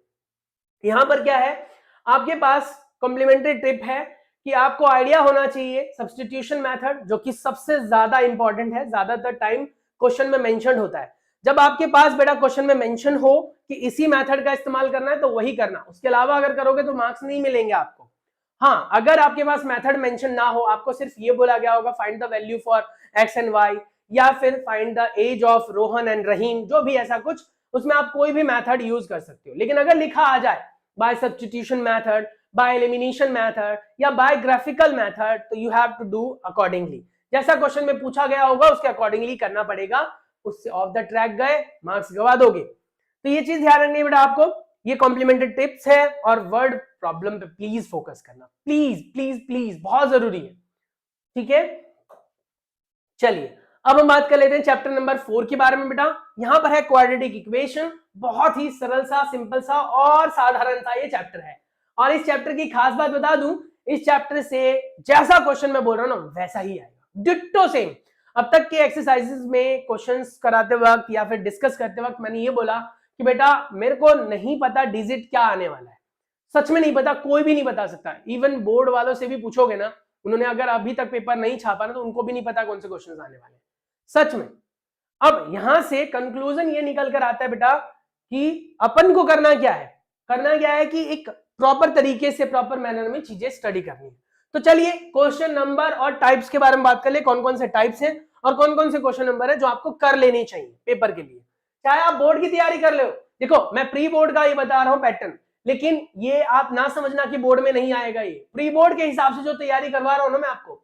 एक चीज हमने देखा है, ऑन द रिकॉर्ड देखा है बेटा, कि अगर एक बच्चा प्री बोर्ड के अंदर 80% स्कोर कर रहा है ना, तो वो बोर्ड के अंदर बेटा 90 प्लस स्कोर करता है, 90% प्लस स्कोर करता है। यानी अगर 80% अभी आपने प्री बोर्ड में स्कोर कर लिया तो आप बोर्ड के अंदर 90 प्लस स्कोर करोगे, ये गारंटी है, ये गारंटी है, लिख लो, इस चीज की तो गारंटी दे रहा हूं मैं आपको।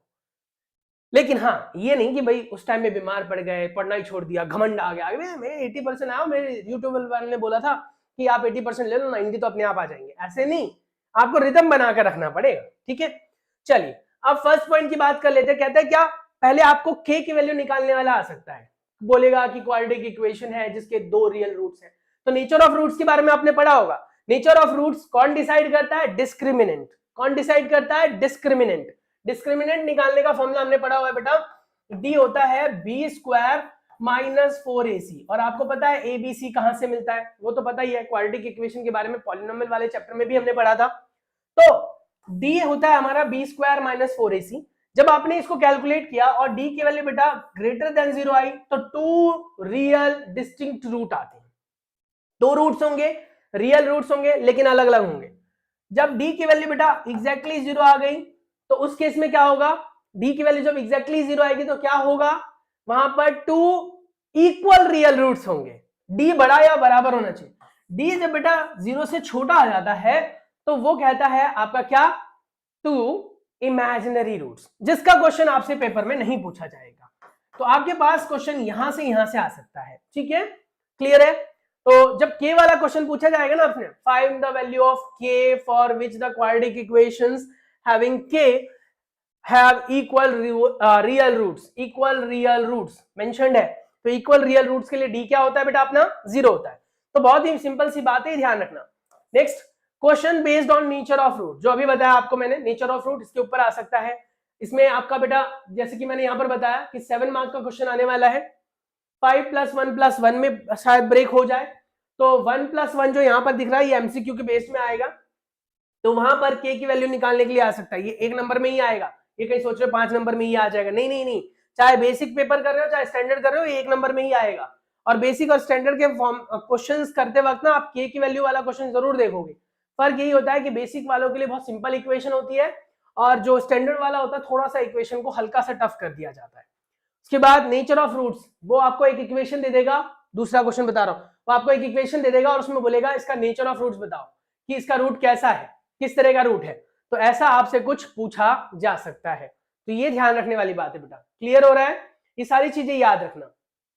तो ऐसा कोई मैंने बहुत बड़ा आपको रामबाण इलाज नहीं दे दिया अपनी प्रॉब्लम से निकलने के लिए, मैंने आपको बस एक आइडिया दिया है, ये क्वेश्चंस करो आपको बहुत अच्छे नंबर मिल सकते हैं। तीसरा जा सकता है, सॉल्व करने के लिए आ सकता है क्वाड्रेटिक इक्वेशन फॉर्मूला, फैक्टराइजेशन के बेस पर आ सकता है, फॉर्मूले के बेस पर आ सकता है। प्राइम फैक्टराइजेशन मेथड से निकालना तो आपको आता ही है, स्प्लिटिंग द मिडल टर्म है ना, स्प्लिटिंग द मिडल टर्म से आप पहले प्राइम फैक्टराइजेशन से पहले और लास्ट टर्म को मल्टीप्लाई करके फैक्टर्स निकालते हैं और फिर बीच वाले टर्म को स्प्लिट कर लेते हैं। लेकिन यहां पर आपका एक्स्ट्रा क्या है, यहां पर आपके पास है डिस्क्रिमिनेंट वाला फॉर्मूला और क्वाड्रेटिक फॉर्मूला कहते हैं, जिस फॉर्मूले के अकॉर्डिंगली कहता है कि अगर आपका वेरिएबल x है, मतलब आपकी इक्वेशन x में दे रखी है, तो x निकालने का फॉर्मूला होता है -b ± √d/2a, और d निकालने का फॉर्मूला मैं ऑलरेडी बता चुका हूं बेटा। तो ये आपको करना होता है और इस तरीके से आप जो है ना आंसर कैलकुलेट कर सकते हैं x का। दोनों आंसर, एक बार प्लस के थ्रू सॉल्व करोगे ऊपर वाले को, एक बार माइनस के थ्रू सॉल्व करोगे, दो आंसर्स यहां पर इन्वॉल्व होते हैं, जिसमें एक आंसर आप अल्फा कंसीडर कर लो, दूसरा जो है वो बीटा कंसीडर कर लो। तो ये आपका यहां से आता है। वर्ड प्रॉब्लम में क्या जाता है, वर्ड प्रॉब्लम्स में बेटा स्पीड, ट्रेन की speed, age, area, parameter, 2D shapes की, ऐसा आ सकता है। जैसे आपके पास एक रेक्टेंगल वाला क्वेश्चन है बेटा और कॉम्प्लीमेंट्री सप्लीमेंट्री का क्वेश्चन है, ट्रेन की स्पीड वाला क्वेश्चन है कि 480 किलोमीटर उसको डिस्टेंस ट्रेवल करना है, अगर उसकी स्पीड 8 किलोमीटर प्रति घंटा कम हो जाती तो इतना टाइम गैप होता, ऐसा क्वेश्चन भी दे रखा है, तो वो यहाँ पर कर सकते हैं। एक्सरसाइज में कौन से क्वेश्चंस इंपॉर्टेंट है, तो एक्सरसाइज 4.1 पर आ जाओ बेटा। इसका क्वेश्चन नंबर 2 पूरा कर लेना। वर्ड प्रॉब्लम वाला है जो कैटेगरी, वो तो सारी करनी है आपको। वर्ड प्रॉब्लम वाले में बेटा कोई भी नहीं छोड़ना। देखो इक्वेशन को सॉल्व करने वाले में इसलिए हम पार्ट्स बता देते हैं सो दैट आपको बस कंसेप्ट का आइडिया हो जाए, क्योंकि ये तो आपको भी पता है कि डिजिट भी बिल्कुल सेम आए इसके चांसेस बहुत बहुत कह सकते हो कम होते हैं। यानी कि एनसीईआरटी क्वेश्चन के जो क्वेश्चंस बोलते हैं ना कि भैया आपका सारा पेपर एनसीईआरटी से बनेगा, एनसीईआरटी से बनने का मतलब ये कतई नहीं होता कि आपका एनसीईआरटी का क्वेश्चन डिट्टो छप कर आ जाएगा। ये मतलब होता है कि उसका कॉन्सेप्ट सेम रहेगा, वैल्यूज बदल सकती हैं, डिजिट्स बदल सकती हैं। हाँ कई बार तो क्वेश्चन छप कर आता है, ठीक है। उसके बाद आता है एक्सरसाइज 4.2 क्वेश्चन 1 का थर्ड पार्ट बेटा। उसके बाद क्वेश्चन नंबर 3, 4, 5, 6 ये सारे करने हैं।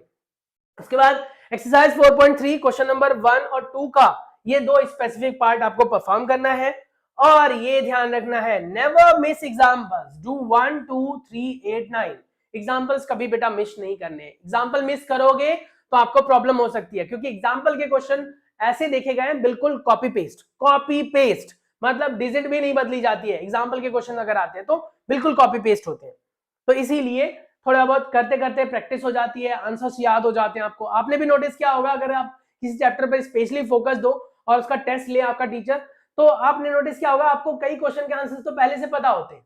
क्यों? प्रैक्टिस की वजह से। तो डू प्रैक्टिस। यहां पर टिप्स क्या है आपके पास, always use concept whatever asked in question, right statement in proper way.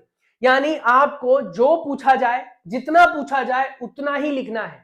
It's not a paper of history, बढ़ा चढ़ा कर कुछ नहीं लिखना, लंबे चौड़े वर्ड का इस्तेमाल नहीं करना, और बेटा बड़े बड़े अल्फाबेट्स नहीं बनाने हैं, स्पेस ऑक्यूपाई नहीं करना है कि जी मैं एक क्वेश्चन को सॉल्व करूंगा पूरी शीट यूज कर लूंगा, करोगे गड़बड़ हो जाएगी। इस तरीके से आपसे बहुत बड़ी गलती हो सकती है, आपके सीट कम पढ़ सकते हैं, टीचर इरिटेट हो सकता है, और शीट कम पढ़ेंगे बेटा तो आपको पता ही है फिर आपके ऊपर एक साइकोलॉजिकल प्रेशर भी डेवलप हो जाएगा। तो आई विश टू से कि आपको सिंपली क्या करना है, यही सारी चीजें फॉलो करनी है, ठीक है। नाउ नेक्स्ट है आपके पास बेटा चैप्टर नंबर 5। इसको हमने जो है वो टफ चैप्टर में डाला था, और ये टफ चैप्टर में क्यों डाला था अभी बताऊंगा मैं आपको। यहां पर बेटा 6 नंबर का क्वेश्चन आएगा आपके पास, बहुत ही सिंपल है, बहुत सिंपल चैप्टर है, सच में बता रहा हूं मैं, ऐसा नहीं कि आपको झूठा दिलासा दे रहा हूं कि भैया आप कर लोगे, आपसे हो जाएगा, यस यस यस, लिटरली बहुत आसान है। ये टफ चैप्टर में मैंने डाला है, इसके पीछे सिर्फ और सिर्फ ये वाला रीजन है, ये जो पहला दिख रहा है इसकी वजह से, क्योंकि ये क्वेश्चन मैंने अपने सेंटर पर 4-5 बार करवाया हुआ है, फिर भी बच्चे इसे नहीं कर पाते हैं। एंड द रीजन व्हाई, क्यों नहीं कर पाते, क्योंकि वो खुद नहीं करते, हर बार मुझसे करवाते हैं। तो इसीलिए कोई भी क्वेश्चन आपको टफ तब लगता है बेटा जब आपने खुद से ना किया हो, और लाइन तो मेंशन ही है। तो इसीलिए हमेशा याद रखें चैप्टर कोई टफ नहीं होता, कॉन्सेप्ट थोड़े से ऊपर नीचे होते हैं, समझने का तरीका अपना अलग अलग होता है, टीचर को समझाना अलग अलग तरीके से पड़ता है आप लोगों को, लेकिन क्वेश्चंस हमेशा आसान ही होते हैं। अगर सच में बताओ, मेरी मानो आप, तो 1 महीना is more than enough to complete whole NCERT book. पूरी एनसीईआरटी किताब को आप 1 महीने में खत्म कर सकते हो। और इस हिसाब से देखा जाए तो आपके पास अगर 5 सब्जेक्ट हैं और सभी को आप एनसीईआरटी से ही पढ़ रहे हो, तो 5 सब्जेक्ट 5 महीने में पूरा रगड़ कर सकते हो आप। उसके बाद बच गए आपके पास 4-5 महीने, जिसमें आप खूब दबाकर रिवीजन करो, और 2 महीने में अपना जो है वो रिवीजन टेस्ट लेते रहो, डू परफॉर्म करो, टेस्ट दो बस। तो यहां पर है, यहां पर क्वेश्चन कैसा आ सकता है, जिसमें आपके पास बेटा सम ऑफ टर्म्स और नंबर ऑफ टर्म्स के बेस पर ऐसा कुछ जनरल फॉर्मूला बनाकर आपको दे सकता है, ऐसा कुछ एन वाला जनरल फॉर्मूला बनाकर दे सकता है, जिसमें बोलेगा आपको सम ऑफ 10 टर्म्स निकालो, या फिर 10th टर्म निकालो, या difference between 7th term and 5th term निकालो, ऐसा कोई भी क्वेश्चन आ सकता है। तो ऐसा अगर आपके पास कोई फॉर्मूला मेंशन्ड है तो use N as A 1, 2, 3, 4 for first term, second term, third term and respectively nth term. तो इस तरीके से आपको बेटा n की जगह 1, 2, 3, 4 पुट करना है, और आपको सारी टर्म्स मिलती चली जाएंगी। तो ये क्वेश्चन बहुत बहुत बहुत इंपॉर्टेंट है, इसीलिए ये थोड़ा सा चैप्टर टफ बन जाता है। वैसे जब करोगे ना तब आपको लगेगा भाई यार क्या समझाया उन्होंने, मतलब इतना टफ तो है नहीं जितना हुआ बना रखा लिटरली, लेकिन करने के बाद लगेगा आपको। नाउ कॉमन डिफरेंस, एमसीक्यू और मिसिंग टर्म सीरीज, जो आपके पास ऑप्शनल क्वेश्चन है वो भी करने बेटा। आपके पास जो यहाँ पर है कॉमन डिफरेंस के बेस पर क्वेश्चन आता है बेटा एमसीक्यू के फॉर्म में, और मिसिंग टर्म के बेस पर क्वेश्चन आता है सीरीज में। आपके पास 5-7 टर्म दे देगा, बीच से 2 टर्म निकालकर गायब कर देगा। आपके वो एनसीईआरटी के एक्सरसाइज में भी अवेलेबल है ऐसा क्वेश्चन। और बेटा इस चैप्टर का ऑप्शनल एक्सरसाइज भी आपको करना है, स्पेशली हाईलाइटेड है ये। उसके बाद है एग्जाम्पल आपको 16 करना है, जिसमें आपको मैन्युफैक्चरिंग वाला दे रखा है, वो कुछ वर्ड प्रॉब्लम वाला कि 600 सेट्स हैं और 3 साल में बनाता है, 700 बनाता है 7 सालों में, ऐसे वो तैयार करने के लिए क्या टाइम लेगा। तो ऐसे क्वेश्चंस भी आपसे पूछे जा सकते हैं। उसके बाद कह रहे हैं क्या कि अगर 2 एपीज है बेटा, यहाँ पर एपीज है अरिथमेटिक प्रोग्रेशंस, जिनके कॉमन डिफरेंस सेम है, तो उनके 100 टर्म के बीच में क्या डिफरेंस होगा। एनसीईआरटी का ही क्वेश्चन है ये बेटा, 5.2 का क्वेश्चन नंबर 12, फोकस कर लेना 5.2 का क्वेश्चन नंबर 12। ऐसा क्वेश्चन आपसे बेटा एमसीक्यू में पूछा जा सकता है, क्योंकि मैंने ऐसा क्वेश्चन सैंपल पेपर में देखा है, ऐसा सेम क्वेश्चन सैंपल पेपर में देखा है। वैल्यू सेम नहीं है, मतलब डिजिट्स में चेंजेस हैं, लेकिन क्वेश्चन इसी टाइप का है। तो ऐसा क्वेश्चन आपको एमसीक्यू में देखने के लिए मिल सकता है। उसके बाद बेटा बहुत सारे यूट्यूबर के वीडियो को मैंने एनालिसिस किया और मैंने नोटिस किया कि इन क्वेश्चंस को वो छोड़ रहे हैं, जबकि ये क्वेश्चन बहुत इंपॉर्टेंट है। इस क्वेश्चन में ऐसा क्वेश्चन आपके एक्सरसाइज के अंदर लगभग 4-5 दे रखे हैं, शायद 3 तो है ही, जिसमें आपको दे रखा है कि डिविजिबिलिटी टेस्ट के बारे में, मतलब 2 डिजिट का नंबर है और 2 डिजिट नंबर का सम बताना है आपको जो 3 से डिविजिबल हो, और 1 डिजिट नंबर का सम बताना है जो 4 से डिविजिबल हो, या ऐसे आप कह सकते हो नंबर जो 2 और 3 से डिविजिबल हो लेकिन 10 से डिविजिबल ना हो। अब ऐसे क्वेश्चंस भी आपसे पूछे जा सकते हैं, ये आपके एक्सरसाइज के क्वेश्चन में मेंशन्ड है। उसके बाद बेटा एक्सरसाइज में कौन कौन से क्वेश्चंस फोकस में लेने आपको, गारंटी के साथ कह रहा हूं बेटा, बहुत ध्यान से सुनना मेरी बात। 5.1 का जो क्वेश्चन है क्वेश्चन नंबर 1, इसके ये पार्ट्स जरूर कर लेना, छोड़ना नहीं बिल्कुल भी। 1, 2, 3 और 4 चारों पार्ट्स, इनमें से एक क्वेश्चन पक्का पूछा जाता है। 5.2 की बात करें अगर हम, क्योंकि इसमें जो है ना आपके पास कॉमन डिफरेंस वाले क्वेश्चंस नहीं आते। उसके बाद बेटा एक्सरसाइज 5.2 की बात करें तो 3, 6, 7, 10 से लेकर 20 तक सारे क्वेश्चंस करने हैं। एक्सरसाइज 5.3 में बेटा 3, 4 से ये सारे क्वेश्चन जो मेंशन है ये आपको करने हैं, और फिर 10 से लेकर 20 तक सारे करने हैं, और एग्जांपल्स आपको ये वाले करने हैं। तो ये सारे क्वेश्चंस जब आप कर लेते हो तो आपके अंदर वेल कॉन्फिडेंस होगा, है ना। अब आप कहोगे सर आप तो कह रहे थे पेपर लीक, और हमें तब से आप गुमराह कर रहे हो। मैं कमिट कर रहा हूं, मैं मान रहा हूं कि मैंने आपको बोला कि भैया पेपर लीक हो गया। पेपर लीक का मतलब डिट्टो पेपर कोई प्रोवाइड नहीं करेगा, कोई भी प्रोवाइड नहीं करेगा। They used to provide you some 30-40 questions, जिनमें से वो कोई 60-70% आ जाएगा। मैंने भी वही सेम चीज करने की कोशिश की। मैं आपको लगभग एक चैप्टर में से 12 से 15 क्वेश्चंस प्रोवाइड कर रहा हूं, पूरा समराइज करके, जिसके अंदर लगभग 40-50 क्वेश्चंस हैं। अब 40-50 क्वेश्चन में से मैंने उसको छोटा करके 12-15 कर दिया। उसके बाद बेटा जिस चैप्टर के अंदर 10 क्वेश्चन है उसमें से मैंने आपको 3-4 क्वेश्चंस कर दिए, तो आपके लिए काफी हल्का हो गया होगा ना। तो इसीलिए पूरा पेपर तो मैं आपको नहीं बता रहा हूं, पर ये मैं कह रहा हूं कि पूरा पेपर आएगा इसी में से आएगा। तो ये सारे क्वेश्चंस आप कर लेंगे। तो इस तरीके से बेटा हमारे 5 चैप्टर्स जो है वो कंप्लीट हो चुके हैं। अब बात करते हैं हमारे पास जो बेटा टफ चैप्टर है अगला, वो है triangle, chapter number 6। Total 9 number के लिए आता है, और ये आता है 5+2+2 करके, जिसमें आपके पास 2 एमसीक्यूज आ सकते हैं। इसमें डैम श्योर है बीपीटी का यूज करके एक क्वेश्चन पक्का पूछा जाएगा। चाहे तो बीपीटी का ऐसे क्वेश्चन आ जाता है कि स्टेट एंड प्रूफ, तो बेटा लेंथी क्वेश्चन हुआ, क्योंकि आपको स्टेटमेंट भी लिखनी है और बेटा प्रूफ भी करना है। बीपीटी का प्रूफ हमारे चैनल पर अवेलेबल है, आप जाकर चेक कर सकते हो। थेल्स थ्योरम का प्रूफ हमारे चैनल पर अवेलेबल है। तो यहां पर बेटा बीपीटी की स्टेटमेंट ये है कि अगर कोई लाइन ड्रॉ करते हैं तीसरी लाइन के पैरेलल, जो इंटरसेक्ट करता है 2 साइड्स को अलग अलग पॉइंटों पर, देन जो तीसरी साइड है वो, मतलब जो आपने लाइन ड्रॉ करी है, वो हमेशा ही दोनों साइड्स को इक्वल रेशियो में डिवाइड करेगा। हमने ये पढ़ा हुआ है ना कि ये हमारे पास अगर ट्राइंगल है और एक तीसरी लाइन पैरेलल मैंने ड्रॉ कर दी इसके, तो यहां से जो इसके 2 टुकड़े बने बेटा, और यहां से इसके जो 2 टुकड़े बने ये दोनों, इन दोनों का जो रेशियो होता है ना वो हमेशा बराबर होता है। यही बीपीटी है, यही थेल्स थ्योरम है। तो या तो आपके पास बीपीटी यानी बेसिक प्रोपोर्शनैलिटी थ्योरम करके क्वेश्चन में आता है, या आपके पास बेटा थेल्स थ्योरम करके आता है, स्टेट एंड प्रूफ करके आ जाता है क्वेश्चन। और अगर कन्वर्स ऑफ बीपीटी है तो इसका प्रूफ नहीं आता बेटा, सिर्फ यूज आता है। Converse of BPT use only, proof not required much, यानी बहुत ज्यादा जरूरत नहीं है, सिर्फ आप इसका थ्योरी याद रखें, थ्योरी क्या कहता है कि इसमें ये लाइन पहले से पैरेलल थी, रेशोज बराबर कर दिए, और कन्वर्स में क्या होगा, रेशोज पहले से बराबर दे रखे होंगे, लाइंस आप पैरेलल करेंगे। ये होता है फर्क इन दोनों में। सिमिलैरिटी के क्राइटेरिया की बात करें, कॉन्ग्रुएंसी के क्राइटेरिया की बात करें, तो बेटा सिमिलैरिटी का ये SSS ट्रिपल S होता है, side side side, side proportional होनी चाहिए, इक्वल नहीं, और कॉन्ग्रुएंसी करोगे तो साइड इक्वल होनी चाहिए। कॉन्ग्रुएंसी और सिमिलैरिटी में डिफरेंस पता ही होगी आपको ना, कि कॉन्ग्रुएंसी करते वक्त बेटा आपके साइड्स बराबर होते हैं और सिमिलैरिटी करते वक्त आपके साइड्स प्रोपोर्शनल होते हैं। उसके बाद बेटा साइड एंगल साइड आता है SAS, एंगल एंगल आता है, एंगल साइड एंगल आता है, RHS आता है। एंगल एंगल एंगल नहीं आता, ट्रिपल ए का कोई कॉन्सेप्ट नहीं है, यूज ही नहीं होता। तो एंगल अगर आपके इक्वल है तो तीसरा कॉमन सेंस से इक्वल ही होगा। तो ये ध्यान रखना, RHS का कॉन्सेप्ट सिर्फ और सिर्फ कॉन्ग्रुएंसी पर काम करता है, सिमिलैरिटी पर काम नहीं करता।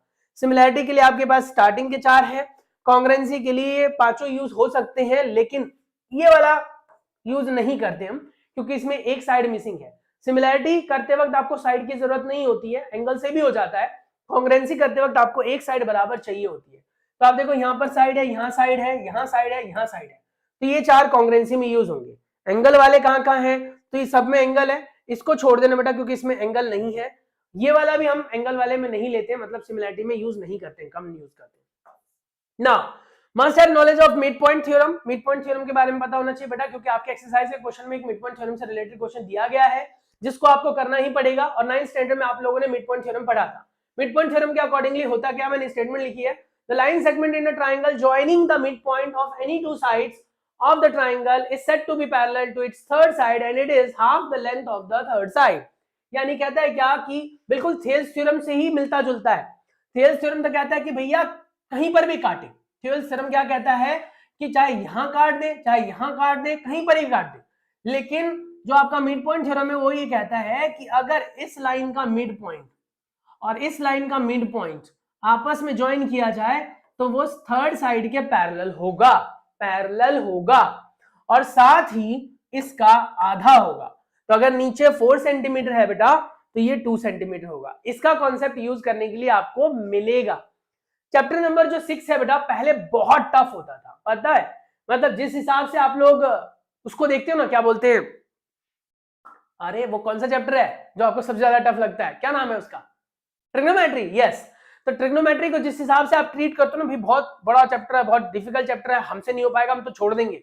ऐसे ही पहले बच्चे इसको ट्रीट किया करते थे कि भैया ट्राइंगल्स तो छोड़ देंगे। पहले ये कम नंबर का भी आता था, पहले कम नंबर का आता था, ये कुछ 6 नंबर का आता था पहले।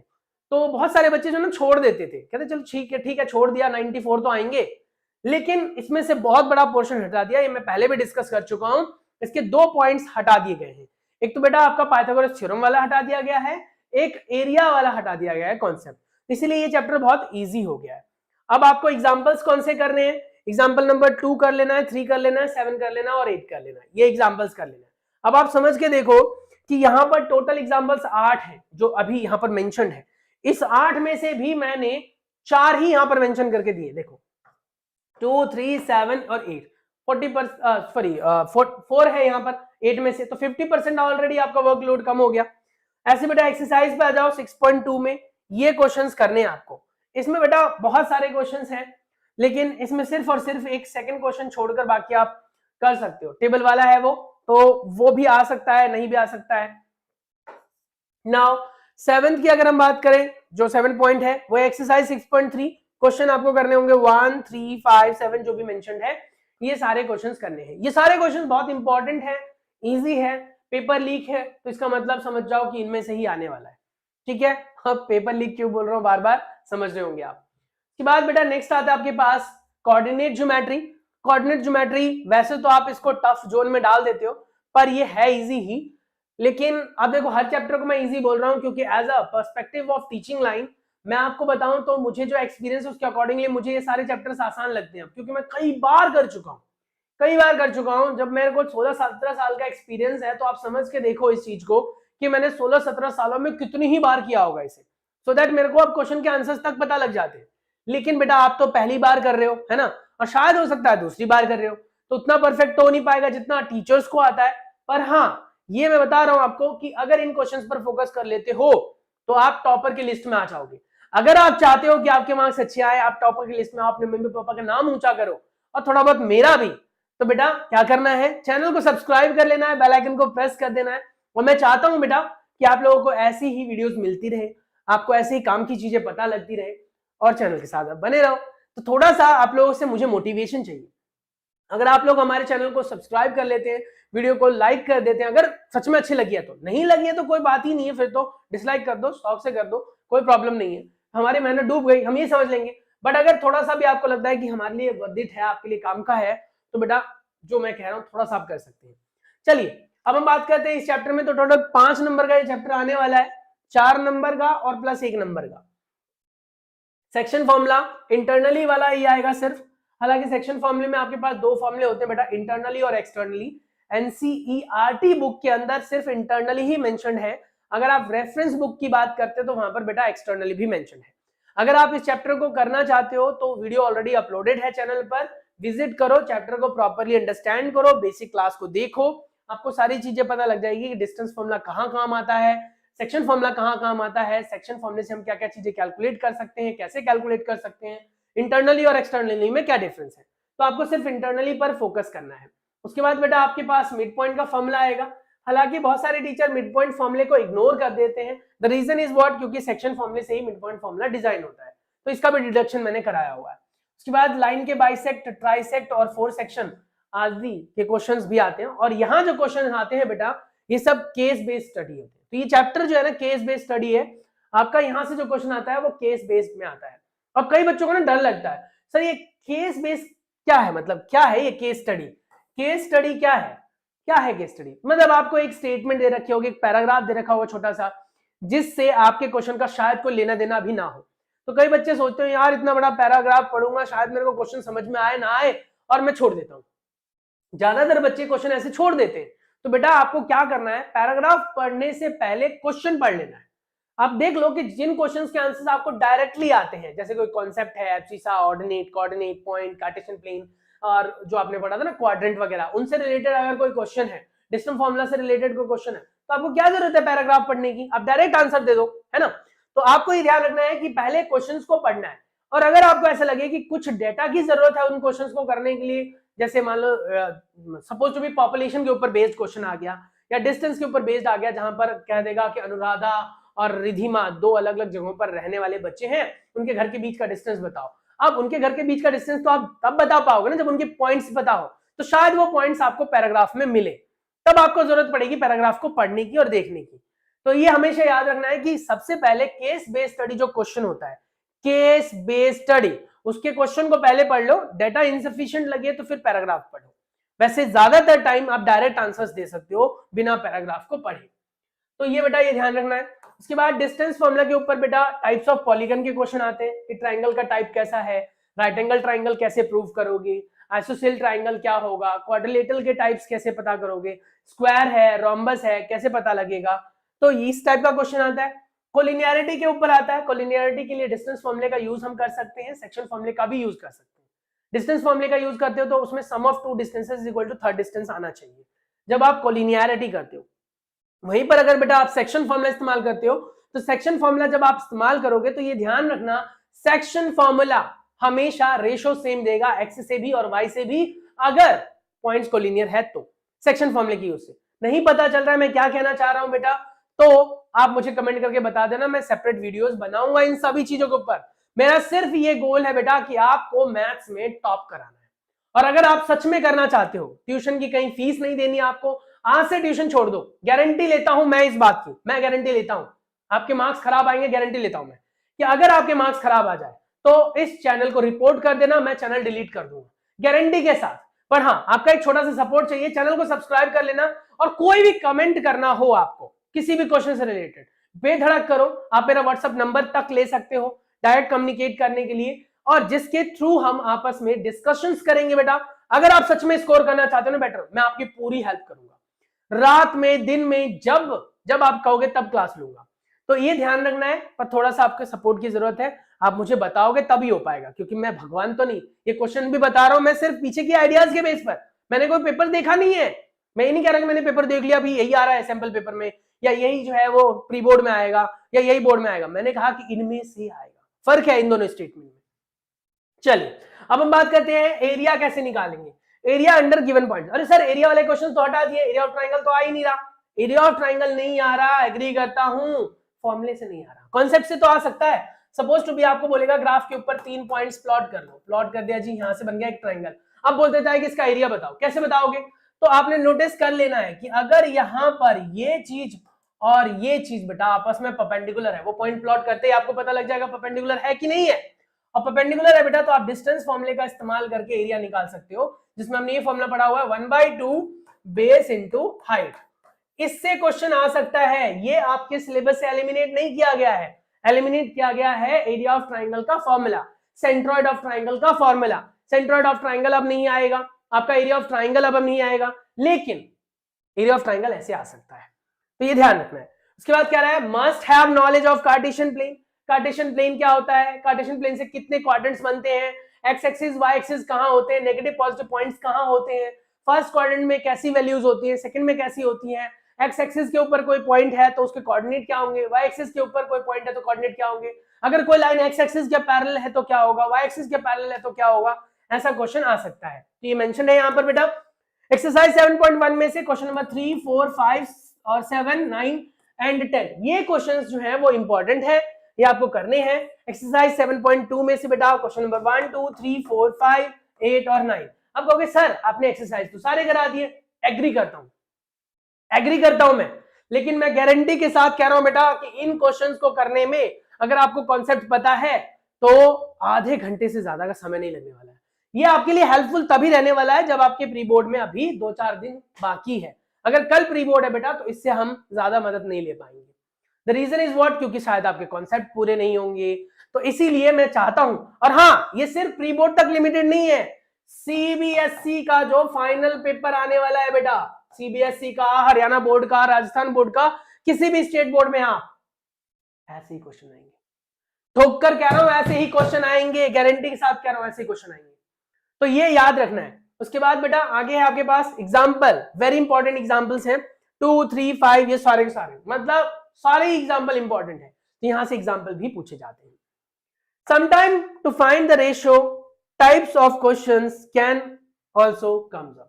रेशियो वाले क्वेश्चन भी निकालने के लिए आ जाते हैं, जिसमें आप ये रेशियो 1 लेकर करते हो।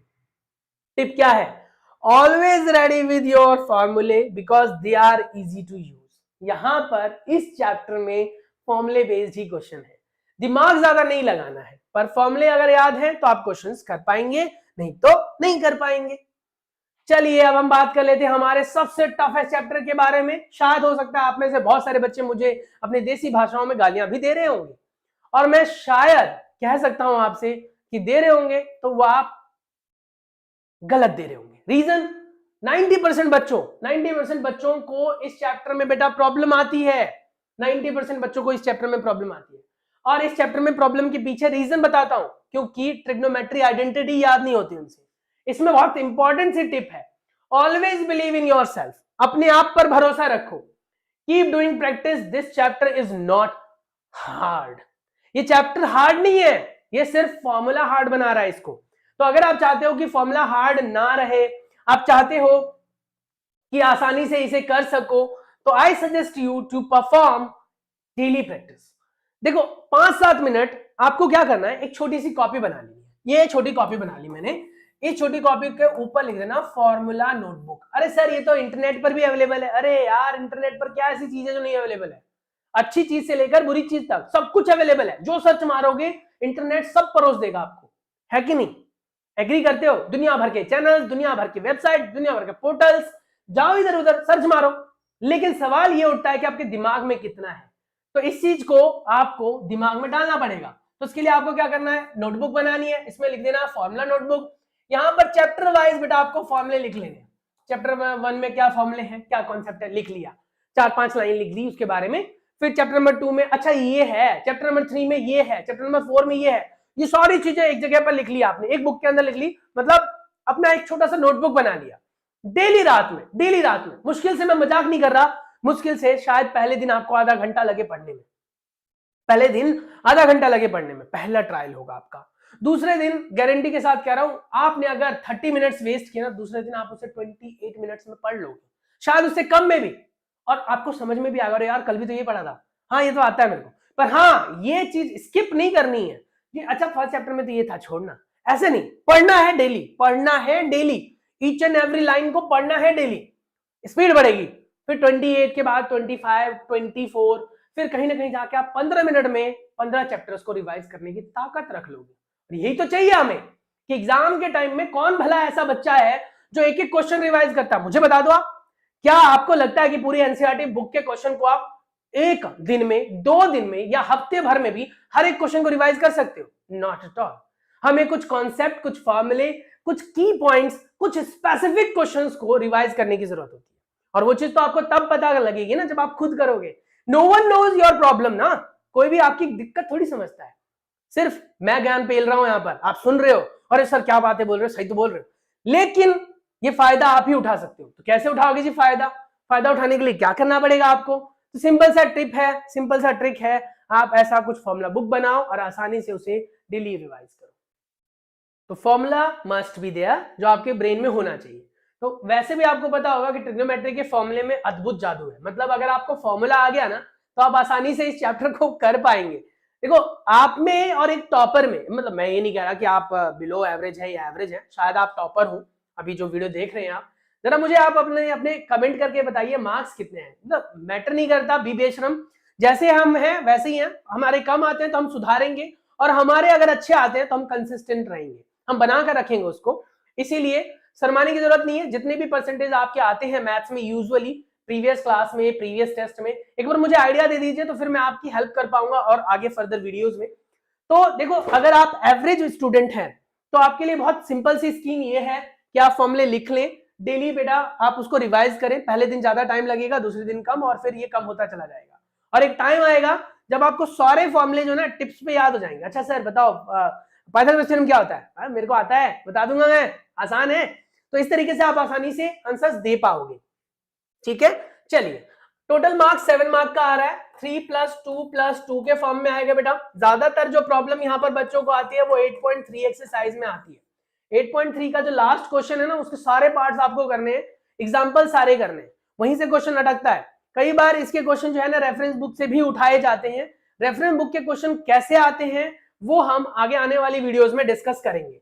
फिलहाल आपको मैं एक रफ सा आइडिया दे रहा हूं, सो दैट आपका प्री बोर्ड अच्छा हो जाए, आपके अंदर कॉन्फिडेंस आ जाए, आपको एक चैप्टर का स्ट्रेटेजी पता लग जाए, तरीका पता लग जाए कि क्वेश्चंस करने कैसे हैं, कितने क्वेश्चंस आते हैं, कैसे क्वेश्चंस आते हैं। वो क्वेश्चन नंबर जो हमारा आता है यहाँ पर डिजाइन करके, एक तो बहुत बेसिक सा क्वेश्चन आता है ऐसा, जो बेसिक वाले बच्चों के लिए आता है कि भैया बताओ sin 30 + cos 45 का रिजल्ट क्या होगा।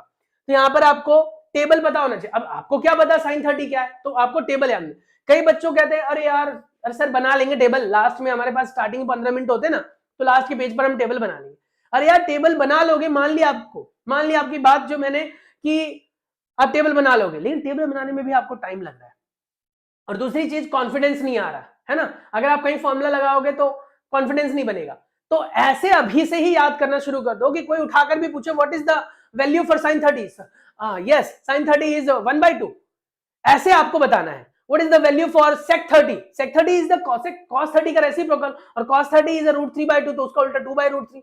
मतलब इतना जल्दी एनालिसिस हो जाना चाहिए कि मेरे से सामने वाला पूछ क्या रहा है कि आप धड़ाक से आंसर दे सके। तो टिप्स पे याद होना चाहिए, टिप्स पे।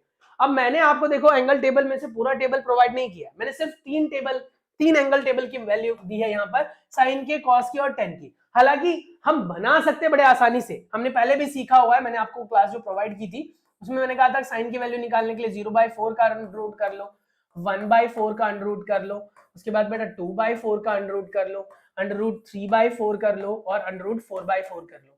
इससे आप सारी वैल्यूज निकाल पाओगे साइन की। देखो 0/4 यानी 0, तो 0 आ गया, 1 का अंडर रूट इज 1 और 4 का अंडर रूट इज 2, 2 से कट जाएगा तो ऊपर 1, 1 का अंडर रूट इज 1 और नीचे 2 बच जाएगा, 2 का अंडर रूट 2 ही होता है। ऐसे सारी वैल्यूज निकाल सकते हो। टेबल तो आप बना पाओगे, पर इसको याद कर लो। इसको रिवर्स ऑर्डर में अगर आप लिख दे, यानी यहां से पहले ये, फिर ये, फिर ये, फिर ये, फिर ये, तो ये आपके पास क्या आ जाएगा बेटा, ये कॉस आ जाएगा। और अगर हम डिवाइड करके लिख दे साइन बाय कॉस, तो ये जो है बेटा अपने आप में 10 प्रोवाइड कर देगा। एनीथिंग अपॉन जीरो इनफाइनाइट होता है, नॉट डिफाइंड होता है, वैल्यू एग्जिस्ट नहीं करती है, ये याद रखना। और जीरो अपॉन एनीथिंग जीरो होता है, यानी जीरो के नीचे कोई भी वैल्यू आ जाए, जीरो के नीचे ए बी सी डी कुछ भी आ जाए बेटा, वो सब आपको जीरो मिलाकर देगा। और किसी चीज के नीचे अगर जीरो आ जाए बेटा तो वो इनफाइनाइट होता है, वो वैल्यू एग्जिस्ट ही नहीं करती, सॉल्यूशन आता ही नहीं है। तो ये टेबल आपको याद होनी चाहिए। कॉम्प्लीमेंट्री टिप्स ये है कि हमेशा अपने आप में बिलीव करो, ये मैं आपको पहले भी बता चुका हूं। चैप्टर हार्ड नहीं है, चैप्टर हम हार्ड खुद बना देते हैं और कुछ सामने वाला बना देता है। इस चैप्टर में बहुत चीजें सीखने के लिए मिलेंगी, ये बहुत डिफिकल्ट चैप्टर है, ज्यादातर बच्चों को डिफिकल्ट, बस दिमाग में आ गया डिफिकल्ट है। आसान है, फॉर्मूले और ये टेबल, ये जरूरी है बस। उसके बाद क्वेश्चन बेस्ड पाइथागोरस थ्योरम के ऊपर, जैसे आपके पास बेटा ऐसा क्वेश्चन आ सकता है, tan a की वैल्यू 3/4 है तो sec a बताओ, tan b बताओ, cos a बताओ। अगर आप बेसिक बच्चों के लिए क्वेश्चन तैयार करें, यानी अगर आप बेसिक मैथ्स के साथ है तो बेटा क्वेश्चन वैल्यूज में आएंगे 3 4 1 2 ऐसे में। और अगर आप स्टैंडर्ड लेवल पर है बेटा, आप स्टैंडर्ड के अगर मैथ को डील कर रहे हैं तो ऐसा नहीं है कि क्वेश्चन की वैरायटी बदल देगा, आपके साथ इतनी पार्शियलिटी नहीं की जाएगी कि भैया उसने जो है वो स्टैंडर्ड ले लिया तो उसको बहुत टफ पेपर दे दो, उसने बेसिक ले लिया है मतलब उसको पता है वो पास नहीं हो पाएगा, बेसिक लिया है उसने मतलब उसको बस सिंपल क्वेश्चन दे दो, चलो ठीक है 2+2 दे दो, ऐसा थोड़ी दे देगा। देगा तो सिलेबस का पार्ट ही, बस होगा क्या, आपके वाले में रूट वैल्यूज कम मिलेंगी, बेसिक वाले में, स्टैंडर्ड वाले में रूट वगैरह में वैल्यू ज्यादा जाएंगी, कैलकुलेशन पार्ट थोड़ा ज्यादा डिफिकल्ट कर देगा, जैसे डिवाइड वगैरह करना, मल्टीप्लाई करना, वैल्यूज थोड़ी बड़ी हो जाएंगी, कॉन्सेप्ट थोड़े बदल जाएंगे यार। बेसिक और स्टैंडर्ड में आप ये थोड़ी हो यार मैंने बेसिक मैथ लिए कि सर मेरे को तो लगता नहीं मैं पास भी हो पाऊंगा, मैं बेसिक लेकर पास तो हो जाऊंगा कम से कम। अरे यार पास क्यों नहीं हो सकते आप, अच्छे नंबर ले सकते हो आप, आई बिलीव इन यू, तो आप अपने आप पर बिलीव करो ना। तो ये चीज ध्यान रखनी है। तो यहाँ पर स्टैंडर्ड वाले में आपके पास a/b c/d रूट वाली वैल्यूज ऐसी मिलेंगी, जबकि बेसिक वाले में आपके पास सिंपल से मिलेंगे। कॉन्सेप्ट यही रहेगा। उसके बाद बेटा बात करें अगर हम, तो ऐसा क्वेश्चन भी देखा गया है, काफी बार पूछा गया है, tan a + b √3 tan a - b 1/√3, तो बताओ a और b के बीच का एंगल क्या होगा। यहाँ पर बेटा आपने pair of linear equations in 2 variable पढ़ा था, जहां पर आपने एलिमिनेशन मेथड और सब्स्टिट्यूशन मेथड पढ़ा था, तो उसी मेथड का इस्तेमाल करेंगे। tan a + b ले लेंगे, √3 देखेंगे tan के कौन से वैल्यू पर √3 होती है, टेबल याद है तो बहुत धड़क से आ जाएगा। और आपने देखा कि tan का √3 बेटा 60 पर होता है, तो ये पूरी वैल्यू जो है, ये राइट साइड जो है बेटा यहाँ पर ये वैल्यू आप लिख दोगे tan 60 डिग्री, और कंपेयरिंग एंगल से 10 से 10 हट जाएगा, काटना नहीं है बेटा, काटते नहीं है, तो आपके पास a + b = 60 आ जाएगा, a - b = 30 आ जाएगा। एलिमिनेशन मेथड लगाओ, चाहे आप उसमें सब्स्टिट्यूशन लगाओ, चाहे कैसे भी सॉल्व करो, सॉल्व करके आपको आंसर लाना है। तो मैं तो सजेस्ट करूंगा एलिमिनेशन लगाना, क्योंकि एलिमिनेशन में डायरेक्ट सॉल्व हो जाएगा ये। एक्सरसाइज के क्वेश्चंस की बात करें बेटा, एक्सरसाइज 8.1 में क्वेश्चन नंबर 3, 7, 9 और 10 करना है। एक्सरसाइज 8.2 में क्वेश्चन नंबर 1, 2, 3 करना, कंप्लीट करना है आपको, सारे पार्ट्स करने हैं, ठीक है। और एक्सरसाइज 8.3 में बेटा थर्ड और फोर्थ ये दोनों कंप्लीट करने हैं, इनका कोई भी पार्ट आपको छोड़ना नहीं है। एग्जाम्पल्स की बात करें, जो ये बेटा व्हाइट पेंटेड है, व्हाइट पेंटेड व्हाइट कलर में है, ये बहुत इंपॉर्टेंट एग्जाम्पल्स है। एग्जाम्पल तो वैसे कोई भी नहीं छोड़ने आपको, क्योंकि अगर आप चाहते हो कि मेरे मार्क्स कटने की गुंजाइश को खत्म कर देना, बिल्कुल भी मेरे मार्क्स कहीं ना कटे, मैं चाहता ही नहीं कि मेरे से कोई गलती हो, तो बेटा ये सारी चीजें कर लेनी है। अब कहोगे सर आपने तो हिंट दिया कि भैया मैं पूरा पेपर लीक कर रहा हूं, आपने तो पूरी बुक लीक कर डाली, मानता हूं सारे क्वेश्चन आ रहे हैं लगभग लगभग, मानता हूं, पर ये मैं गारंटी के साथ कह रहा हूं इससे बाहर कुछ नहीं आता है, ठीक है। तो यहाँ पर ये सारी बातें हो गई, उम्मीद है कि आपको सारी चीजें समझ में आ रही होंगी। तो झोल कर दिया मैंने थोड़ा सा, है ना, लग रहा है ना हमारी मन में, बिलीव करो सच में कॉन्फिडेंस आएगा, पढ़ना शुरू करोगे ना तो आपको कहीं ना कहीं इसका फायदा नजर आएगा।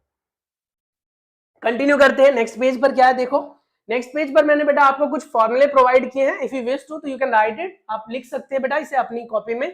तो चैप्टर नंबर 8 के अंदर जो आपके पास मेन फॉर्मूले हैं, तो वो कह रहा है कि एक्सरसाइज 8.3 के हर एक क्वेश्चन को कर लेना है, और बेटा पेपर से पहले जब आप तैयारी कर रहे होंगे, तो जब आपको पेपर से पहले मतलब समझ रहे हो, जब बोर्ड का डेट शीट रिलीज होता है उससे पहले, तो उससे पहले आप 2-2 बार सभी क्वेश्चंस को करके देख लेना।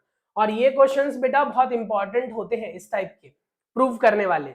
अगर कहीं ऐसी सिचुएशन में फंस जाओ जहां पर आप कैलकुलेशन नहीं कर पा रहे हो, तो ट्रिग्नोमेट्री का निचोड़ बता रहा हूं, फॉर्मूला लगा लो, बेसिक आइडेंटिटी भी कहीं कहीं पर इस्तेमाल करने के लिए मिलेंगी आपको।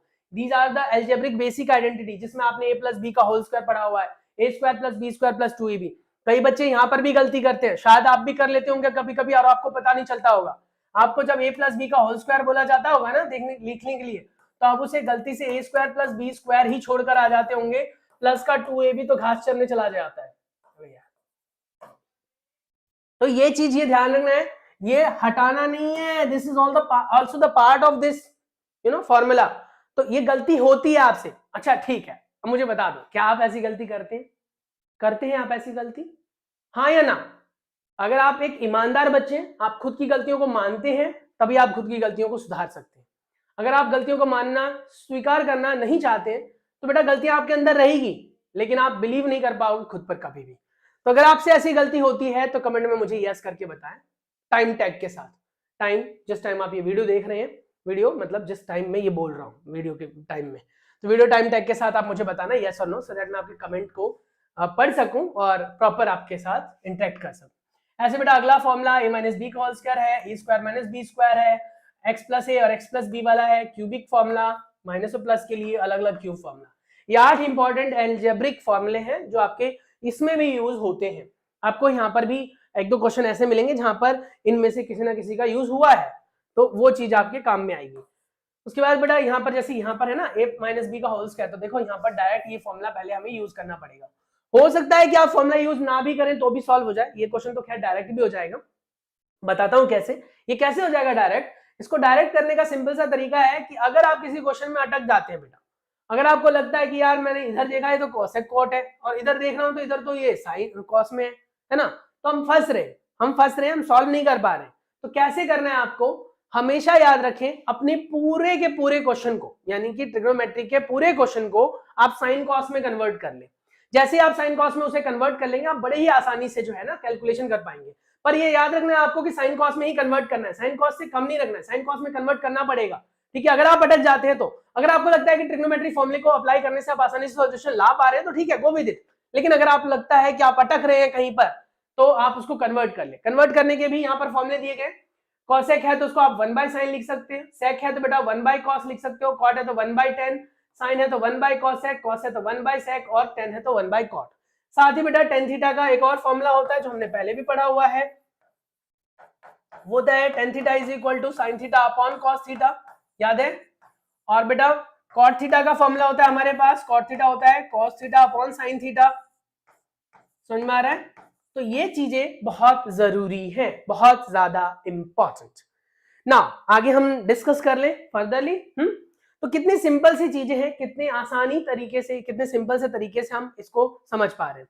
ट्रिग्नोमेट्री में ये 3 फॉर्मूले हैं, वैसे तो कहने के 3 है, पर इससे 3 बन जाते हैं टोटल, इससे 3 इससे 3, तो टोटल 9 फॉर्मूले बन जाते हैं। सर कैसे? तो अगर मान लो मुझे कॉस स्क्वायर चाहिए, तो साइन स्क्वायर को उधर ले जाऊंगा तो बन जाएगा 1 minus sine square is equal to cos square. अगर मुझे साइन स्क्वायर चाहिए तो कॉस स्क्वायर को उधर ले जाऊंगा तो बन जाएगा 1 माइनस कॉस स्क्वायर। तो इस तरीके से एक फॉर्मूले से 3 बना पा रहे हैं। ऐसे 1 प्लस टेन स्क्वायर होता है secant square, 1 plus ten square is a secant square. पर अगर मुझे टेन स्क्वायर का रिजल्ट चाहिए तो क्या लिख सकता हूं मैं, सीकेंड स्क्वायर माइनस 1। अगर मुझे 1 का रिजल्ट चाहिए, 1 चाहिए, तो मैं लिख सकता हूं secant square minus ten square. तो ऐसे 3 इससे भी बन गए और 3 नीचे वाले से भी बन जाएंगे। समझ में आ रहा है? तो ये कुछ इंपॉर्टेंट फॉर्मूले हैं। उसके बाद बेटा ऐसा क्वेश्चन आता है, साइन स्क्वायर ए इसके बराबर है, तो प्रूव करो कि tan a की वैल्यू या तो 1 है या 1/2।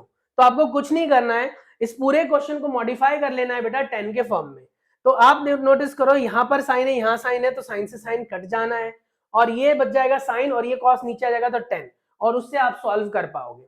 शायद हो सकता है कि इसमें कहीं ना कहीं आप अटको, लेकिन आपको ये याद रखना है कि अगर किसी क्वेश्चन में आप अटक जाते हो, स्ट्रक कर जाते हो, तो आप बेटा उस क्वेश्चन को साइन कॉस में कन्वर्ट करके रख लें। उसके बाद प्रूव करने वाला आ जाता है ऐसा क्वेश्चन, ये आपको स्टैंडर्ड के पेपर में मिलेगा देखने के लिए, sec a plus tan a और 1 माइनस साइन a का रिजल्ट कॉस के बराबर है।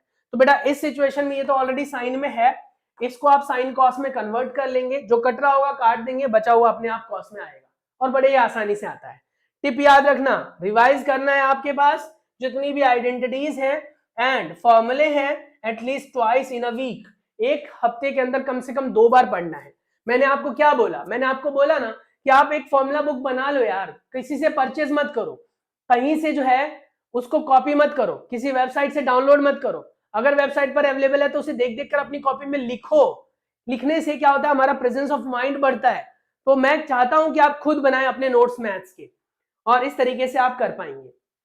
चलिए अब हम चैप्टर नंबर 9 की बात करते हैं, नेक्स्ट पार्ट के बारे में।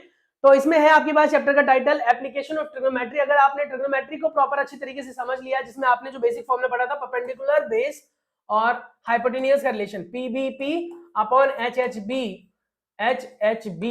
और एससीटी, ये चीज वहां पर भी काम आएगी, ट्रिग्नोमेट्री वाले चैप्टर में भी बेटा, यहां पर भी, क्योंकि नाम ही है एप्लीकेशन ऑफ ट्रिग्नोमेट्री। यानी जो आपने ट्रिग्नोमेट्री पढ़ लिया, जिस चीज को आपने ऑलरेडी डिस्कस कर लिया, जो चैप्टर आप ऑलरेडी समझ चुके हो, उसका एप्लीकेशन पढ़ना है। एप्लीकेशन के बेस जो क्वेश्चन आता है यहाँ पर, वो डायग्राम वाला क्वेश्चन आता है। डायग्राम ऑलरेडी दे रखा होगा, कईयों में वर्ड प्रॉब्लम के फॉर्म में होगा, डायग्राम आपको बनाना पड़ता है। तो यहाँ से क्वेश्चन बहुत सिंपल से आते। दो ही कॉन्सेप्ट है जो एक्स्ट्रा एड ऑन होगा इसके अलावा।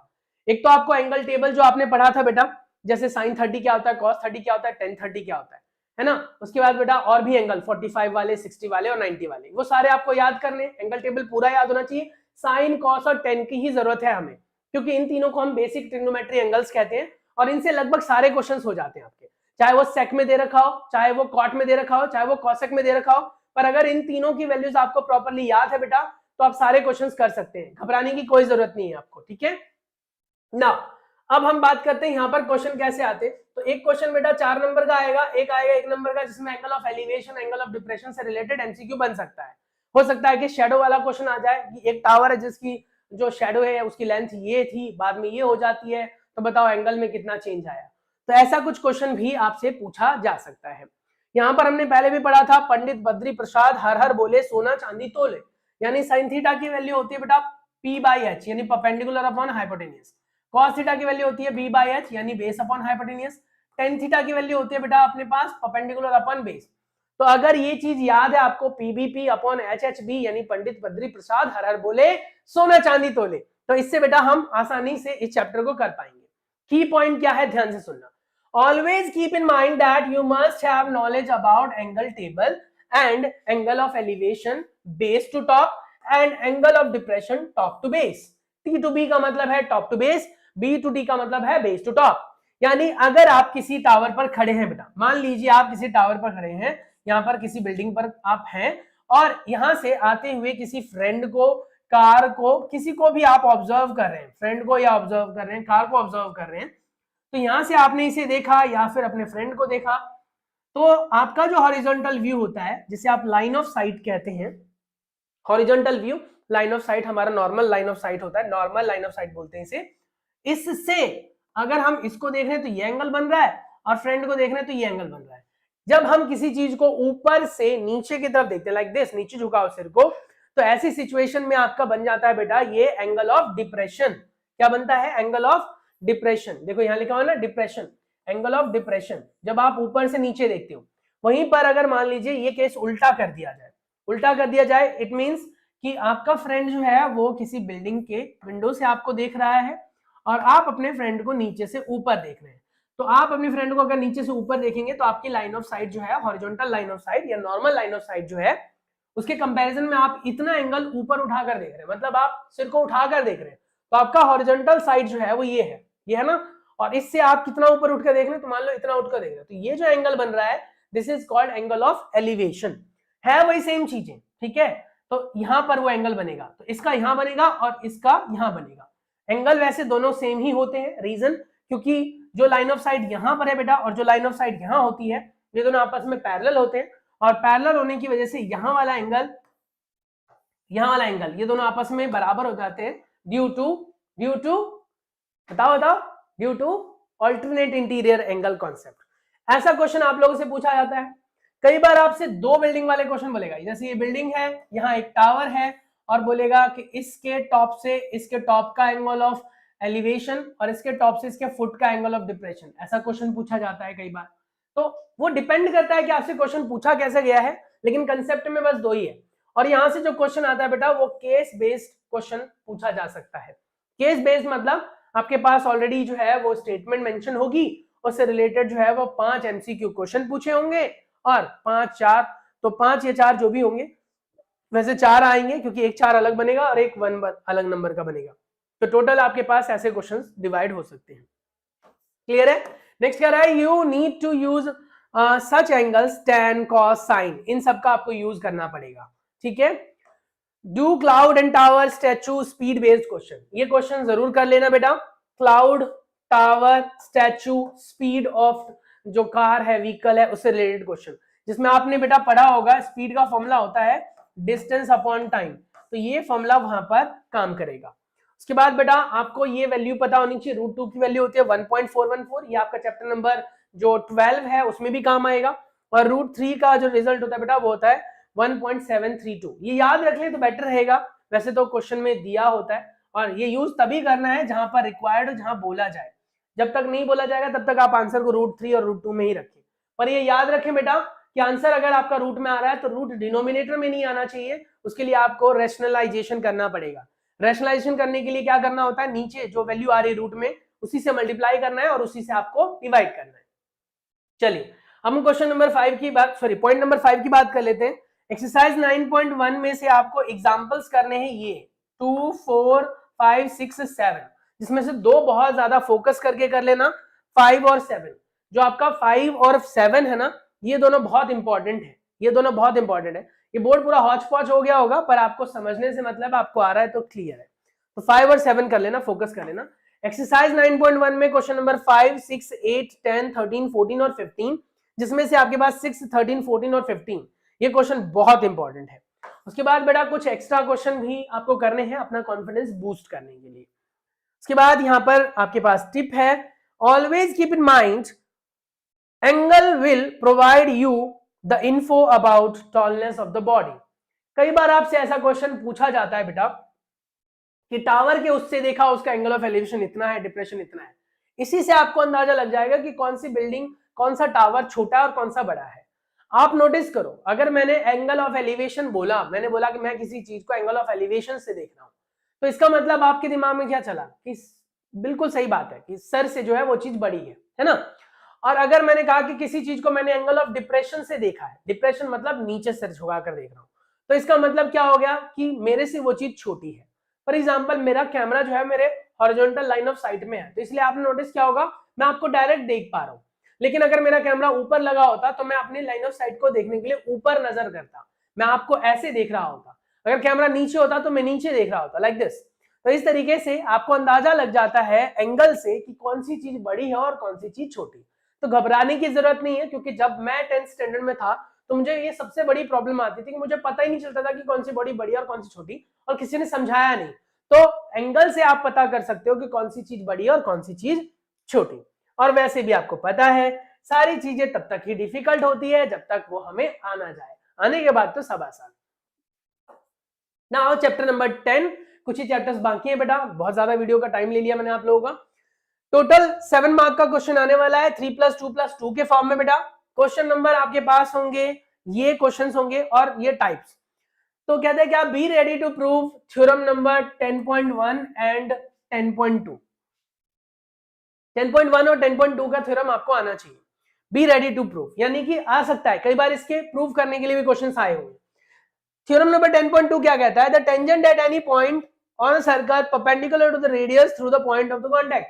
यानी टेंजेंट जो है वो रेडियस के साथ कितने का एंगल बनाता है, 90 डिग्री का। टेंजेंट बनाता है किसके साथ, रेडियस के साथ, कितने का एंगल, 90 का। याद रखना टेंजेंट 90 का एंगल बनाता है रेडियस के साथ, ये थ्योरम है और थ्योरम नंबर 10.1 है।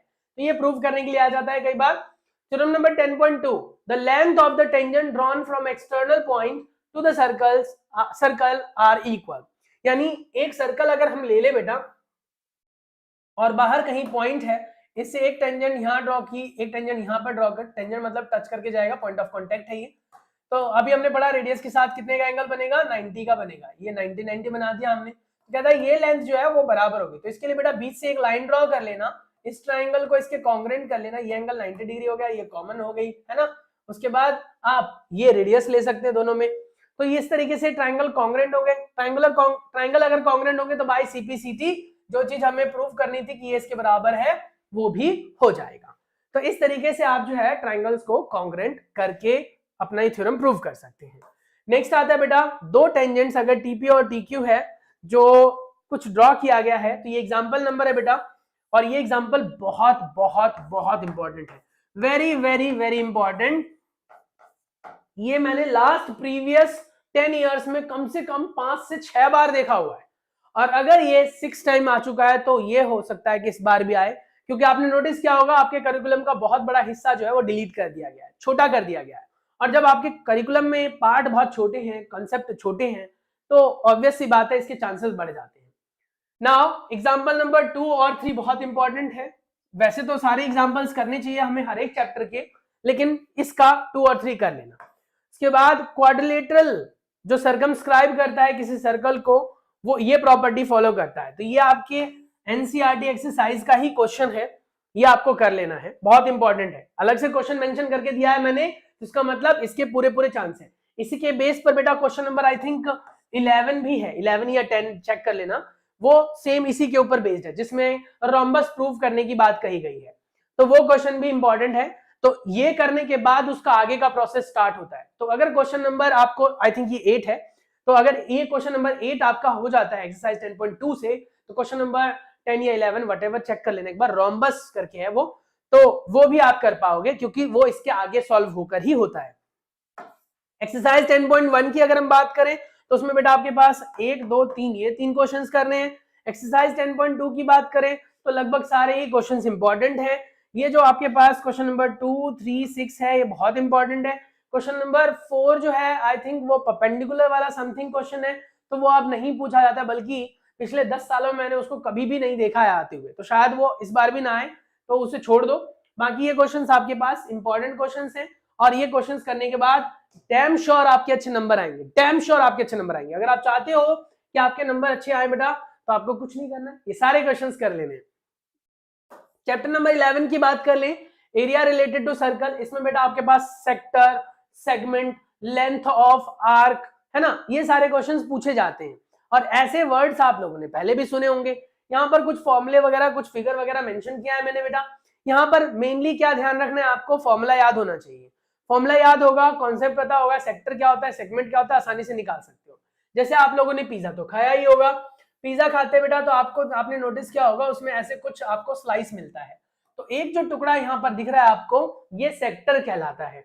वहीं पर अगर इस टुकड़े में से ये जितना हिस्सा आप आगे का खा लेते हो, और आपने देखा होगा पीछे का थोड़ा सा जो बल्कि हिस्सा होता है, जो थोड़ा हार्ड सा होता है, वो हम कई बार फेंक देते हैं।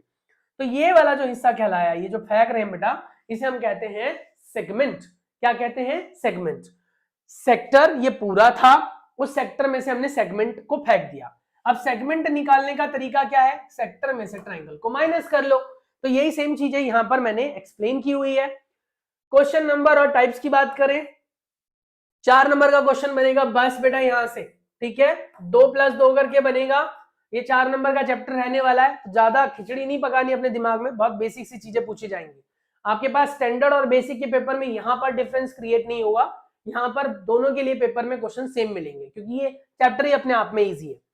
अब यहाँ पर आपको 2D शेप के जितने भी एरिया और पैरामीटर के फॉर्मूले हैं बेटा, वो पता होने चाहिए, जैसे कि स्क्वायर का, सर्कल का, ट्राइंगल का, रेक्टेंगल का, इसका आपको पता होना चाहिए। जैसे रेक्टेंगल का जो हमारे पास पैरामीटर होता है वो होता है 2l+b, 2 ब्रैकेट l+b, एरिया होता है l×b। अगर इन स्क्वायर की बात करें तो स्क्वायर में होता है 4 × साइड पैरामीटर, और एरिया होता है साइड × साइड। ऐसे बेटा आपके पास फिर जो है और भी शेप्स आते हैं, उनके बारे में भी थोड़ा बहुत आपको पता होना चाहिए। नहीं पता है तो मुझे आप कमेंट करके बता देना, मैं आपको बता दूंगा। उसके बाद मेनली फोकस में रखना है आपको सर्कल को, क्योंकि यहाँ पे चैप्टर जो है वो अपना सर्कल से रिलेटेड है। तो एरिया रिलेटेड टू सर्कल है, तो सबसे पहले सर्कमफेरेंस ऑफ सर्कल 2πr होता है बेटा, एरिया ऑफ सर्कल πr² होता है। उसके बाद बेटा area of semi circle πr² divide by 2 या 1/2 πr² कह सकते हो। Area of circular ring, ring भी कई बार पूछा जाता है, वो होता है बेटा बाहर वाले सर्कल का एरिया माइनस में अंदर वाले सर्कल का एरिया, यानी πr² माइनस πr²। तो पहले बड़ा आर ले लिया बड़े वाले के लिए, अंदर वाले को छोटा आर ले लिया, और उसको सब्ट्रैक्ट करके पाई कॉमन ले लिया। इसके बाद बेटा एक्सरसाइज 11.1 में से ये सारे क्वेश्चंस करने सारे, छोड़ना कोई भी नहीं है, क्योंकि अगर आप छोड़ोगे तो बाद में पछताओगे। क्योंकि मैं बार बार ये बात बोल रहा हूं आपसे कि हम पेपर सेट नहीं करते, हमें सिर्फ और सिर्फ प्रीवियस एक्सपीरियंस के हिसाब से आइडिया होता है। तो आपको इस आइडिया के बेस पर मैं आपको क्वेश्चंस प्रोवाइड कर रहा हूं, तो मैं ये नहीं कह रहा कि यही आएंगे, पर इसी टाइप के आते हैं। तो यहाँ पर बेटा मैंने कुछ हाईलाइट किया हुआ है, जैसे आपका यहाँ पर देखो 2 क्वेश्चन नंबर है, 12 है, 14 है। These are the important questions, बहुत इंपॉर्टेंट है, वेरी इंपॉर्टेंट कह सकते हो। और फिर इसके बाद एग्जाम्पल 1 और 2 बहुत इंपॉर्टेंट है। इसके बाद बेटा फॉर्मूले हैं, जैसे आप देखो तो ये बेटा आपका माइनर आर्क है, ये लाइन इसे हम आर्क कहते हैं। इसको अगर हम कहें तो ये मेजर आर्क है, ठीक है। तो आर्क, माइनर आर्क के लिए थीटा यहां बन रहा है छोटा वाला, मेजर आर्क के लिए आपका थीटा बन गया। टोटल एंगल कितने का बनता है? कंप्लीट एंगल क्या होता है बेटा? 360 होता है कंप्लीट एंगल। कंप्लीट एंगल में से माइनर वाले को अगर मैं माइनस कर दूं तो मेजर वाला आ जाएगा। तो ये याद रखना है कि आपको एंगल हमेशा माइनर वाला ही मिलेगा। कैलकुलेट करने के लिए अगर मेजर वाला आता है तो आप 360 में से माइनस कर लेना। उसके बाद सेक्टर की बात करें तो ये जो छोटा हिस्सा आपको दिख रहा है जिसमें इसने लिखा हुआ था माइनर सेक्टर, जो मैंने आपको वहां पर एक्सप्लेन किया बेटा वही है। सेगमेंट की बात करें, और ये मेजर सेक्टर हो गया बेटा, व्हाइट वाला पार्ट। सेगमेंट की बात करें तो ये जो छोटा सा पीस है ये माइनर सेगमेंट है, और जो बड़ा बच गया बेटा ये मेजर सेगमेंट है। इसको हम सर्कल में से माइनर सेगमेंट को माइनस करके निकाल सकते हैं। इसके लिए जो फॉर्मूला आप यूज करोगे वो है area of minor sector theta upon 360, क्योंकि जितना हमें निकालना है उतना ही। देखो मान लीजिए ये पूरा एंगल जो हम डील कर रहे हैं वो तो हमें पता है 360 है क्योंकि वो सर्कल है, लेकिन जितना बड़ा पीस आपको मिला है उसका एंगल मान लो हमने कह दिया 60 है। कितने पार्ट्स हैं? 1 2 3 4 5 6। तो अगर टोटल 6 पार्ट है और 360 का एंगल था तो एक का कितना हो जाएगा? एक का कितना हो जाएगा? 60 हो जाएगा। क्वाड्रेंट से रिलेटेड क्वेश्चन आता है बेटा, जब अगर क्वाड्रेंट कहीं लिखा होगा तो वहां पर थीटा की जगह 90 यूज कर लेना, या फिर क्वाड्रेंट का डायरेक्ट फॉर्मूला लगा देना 1/4 पाई आर स्क्वायर, डायरेक्ट भी लगा सकते हो, या फिर थीटा की जगह 90। पेरीमीटर ऑफ माइनर सेक्टर का फॉर्मूला हो जाएगा, 2 रेडियस यूज होंगे। Perimeter of minor sector, minor sector, तो अगर आप नोटिस करो माइनर सेक्टर में ये चीज होगी और बेटा रेडियस आएगा और रेडियस आएगा। तो अगर मैं यहां से चलना शुरू करूं और यहां आऊं फिर यहां जाऊं फिर यहां आऊं, तो ये जो लेंथ कवर कर रहा हूं इसी को हम कहते हैं पेरीमीटर ऑफ माइनर सेक्टर, जिसमें आपने 2 रेडियस कवर किया। थीटा अपॉन 360 इनटू में सर्कमफेरेंस का फॉर्मूला, सर्कमफेरेंस का फॉर्मूला इसके लिए ए बी निकालने के लिए, तो वो हो गया बेटा। उसके बाद बेटा area of major sector 360 upon 360 minus theta, 360 minus theta major वाले के लिए upon 360 into pi r square. और पेरीमीटर ऑफ मेजर सेक्टर में same, perimeter of major sector के लिए आपके पास क्या हो जाएगा, जो यहाँ पर सर्कमफेरेंस निकला था बेटा उसका 360 माइनस थीटा करके प्लस में 2r जरूर डालना है। तो रटने की जरूरत नहीं है, फॉर्मूला एक बार देख लो, उसके हिसाब से आप आसानी से कर सकते हो। अब अगर हम बात करें बेटा नेक्स्ट चैप्टर के बारे में, चैप्टर नंबर 12, ये है बेटा सरफेस एरिया एंड वॉल्यूम। इसका एक क्वेश्चन जो है वो थोड़ा बड़ा आता है और ये 5 + 1 करके डिवाइड होता है। टोटल 6 नंबर का क्वेश्चन बनेगा, यहाँ से 5 और 1 करके बनेगा बेटा आपका। क्वेश्चन नंबर को अगर हम देखें तो ये क्वेश्चन बहुत इंपॉर्टेंट है। इंपॉर्टेंट एग्जांपल्स 1 2 3 4 5 6 7 सारे लिख दिए सर आपने, पर मेनली आपको ये करना है 2 4 6 और 7, ये 4 एग्जांपल्स जरूर करने हैं। उसके बाद वैसे कर सारे लेना अगर आपके पास टाइम है, मैं बोर्ड के हिसाब से भी साथ के साथ बता रहा हूँ। तो अगर आप बोर्ड की प्रिपरेशन के लिए बैठे हुए हैं, अभी प्री बोर्ड हो गए आपके या फिर प्री बोर्ड आपका मैटर नहीं रखता, आप बोर्ड के हिसाब से तैयार कर रहे हो, वैसे प्री बोर्ड मैटर रखना चाहिए क्योंकि उसके ब्याह पर ही आपको बोर्ड के मार्क्स थोड़े से पता लग पाते हैं। तो यहाँ पर ये ध्यान रखना है आपको कि ये क्वेश्चंस कर लेना जो यहाँ पर व्हाइट है, बाकी अगर आपके पास टाइम है तो सारे कर लेना। एग्जाम्पल नंबर जो हमने देखे बेटा, ये एग्जाम्पल ज्यादातर टाइम पूछे गए। एक्सरसाइज 12.2 क्वेश्चंस हैं आपके पास 3 5 और 7, जिसमें से बेटा 3 4 5 7, जिसमें से 4 5 7 बहुत इंपॉर्टेंट है। अब यहाँ पर एक इंपॉर्टेंट पॉइंट लिखे मैंने, whenever you need to evaluate area then look for the shape like close or open। Area के हिसाब से अगर क्वेश्चन आए तो जैसे आप देखो कि वो बंद है या खुला हुआ है। जैसे मान लो आपके पास एक डब्बा दे देता है, क्यूब दे देता है, और क्यूब चारों तरफ से बंद है और बोलेगा एरिया, तो एरिया वर्ड मतलब हो गया उसका टोटल सरफेस एरिया, क्योंकि वो पूरा बंद है ना।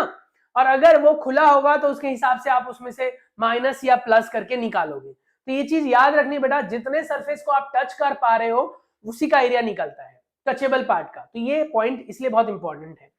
एनसीईआरटी बुक करने हैं और एग्जाम्पलर करने हैं बेटा। गुलाब जामुन वाला क्वेश्चन जो है, टेंट वाला क्वेश्चन है, पेंट वाला क्वेश्चन है, डोम वाला क्वेश्चन है, वाटर स्पीड वाला क्वेश्चन है, ये सारे करने हैं आपको। Always use slant height formula according to Pythagoras. Slant height का फॉर्मूला हमने पढ़ा हुआ है, हमें स्लैंट हाइट की रिक्वायरमेंट बेटा इसमें होती है जिसे आप एल बोलते हैं, और एल होता है बेटा √r² plus h²। Is it clear? अब यहां पर ये शेप है हमारे पास क्यूबॉइड, ऐसा शेप होता है क्यूबॉइड का, क्यूब का ऐसा शेप होता है, राइट जो सर्कुलर होता है ट्राइंगल, सॉरी ट्राइंगल कह रहा हूं, सिलेंडर, वो ऐसा होता है, राइट सर्कुलर कोन ऐसा, शेप जो स्फीयर की होती है वो ऐसी होती है, और हेमिस्फीयर का ऐसा होता है। फॉर्मूले में देखो तो LBH लिखा हुआ है, a क्यूब लिखा है, शायद आपको क्लियर ना हो रहा है इसलिए मैं डिक्टेट कर दे रहा हूं। ये पाई आर स्क्वायर एच है, 1/3 pi r square h, 4/3 pi r cube, 2/3 pi r cube, और ये वॉल्यूम का फॉर्मूला है बेटा। लेटरल सरफेस एरिया उसके केस में यूज होता है बेटा जहां पर बॉडी में एज हो, ठीक है, और जहां पर बॉडी में एज है वो कौन कौन सी बॉडी है, क्यूबॉइड, क्यूब, इनमें एज है, किनारे है ना, किनारे, ठीक है। और कर्व्ड सरफेस एरिया वहां पर यूज होता है बेटा जहां पर बॉडी कर्व हो, ये देखो कर्विकल बॉडी है, कर्विकल बॉडी है, कर्विकल बॉडी घुमावदार जिसे बोलते हैं। तो इन सभी शेप्स में हम एलएस से नहीं लिख सकते, इन सभी शेप्स में सीएस से लिखा जाएगा।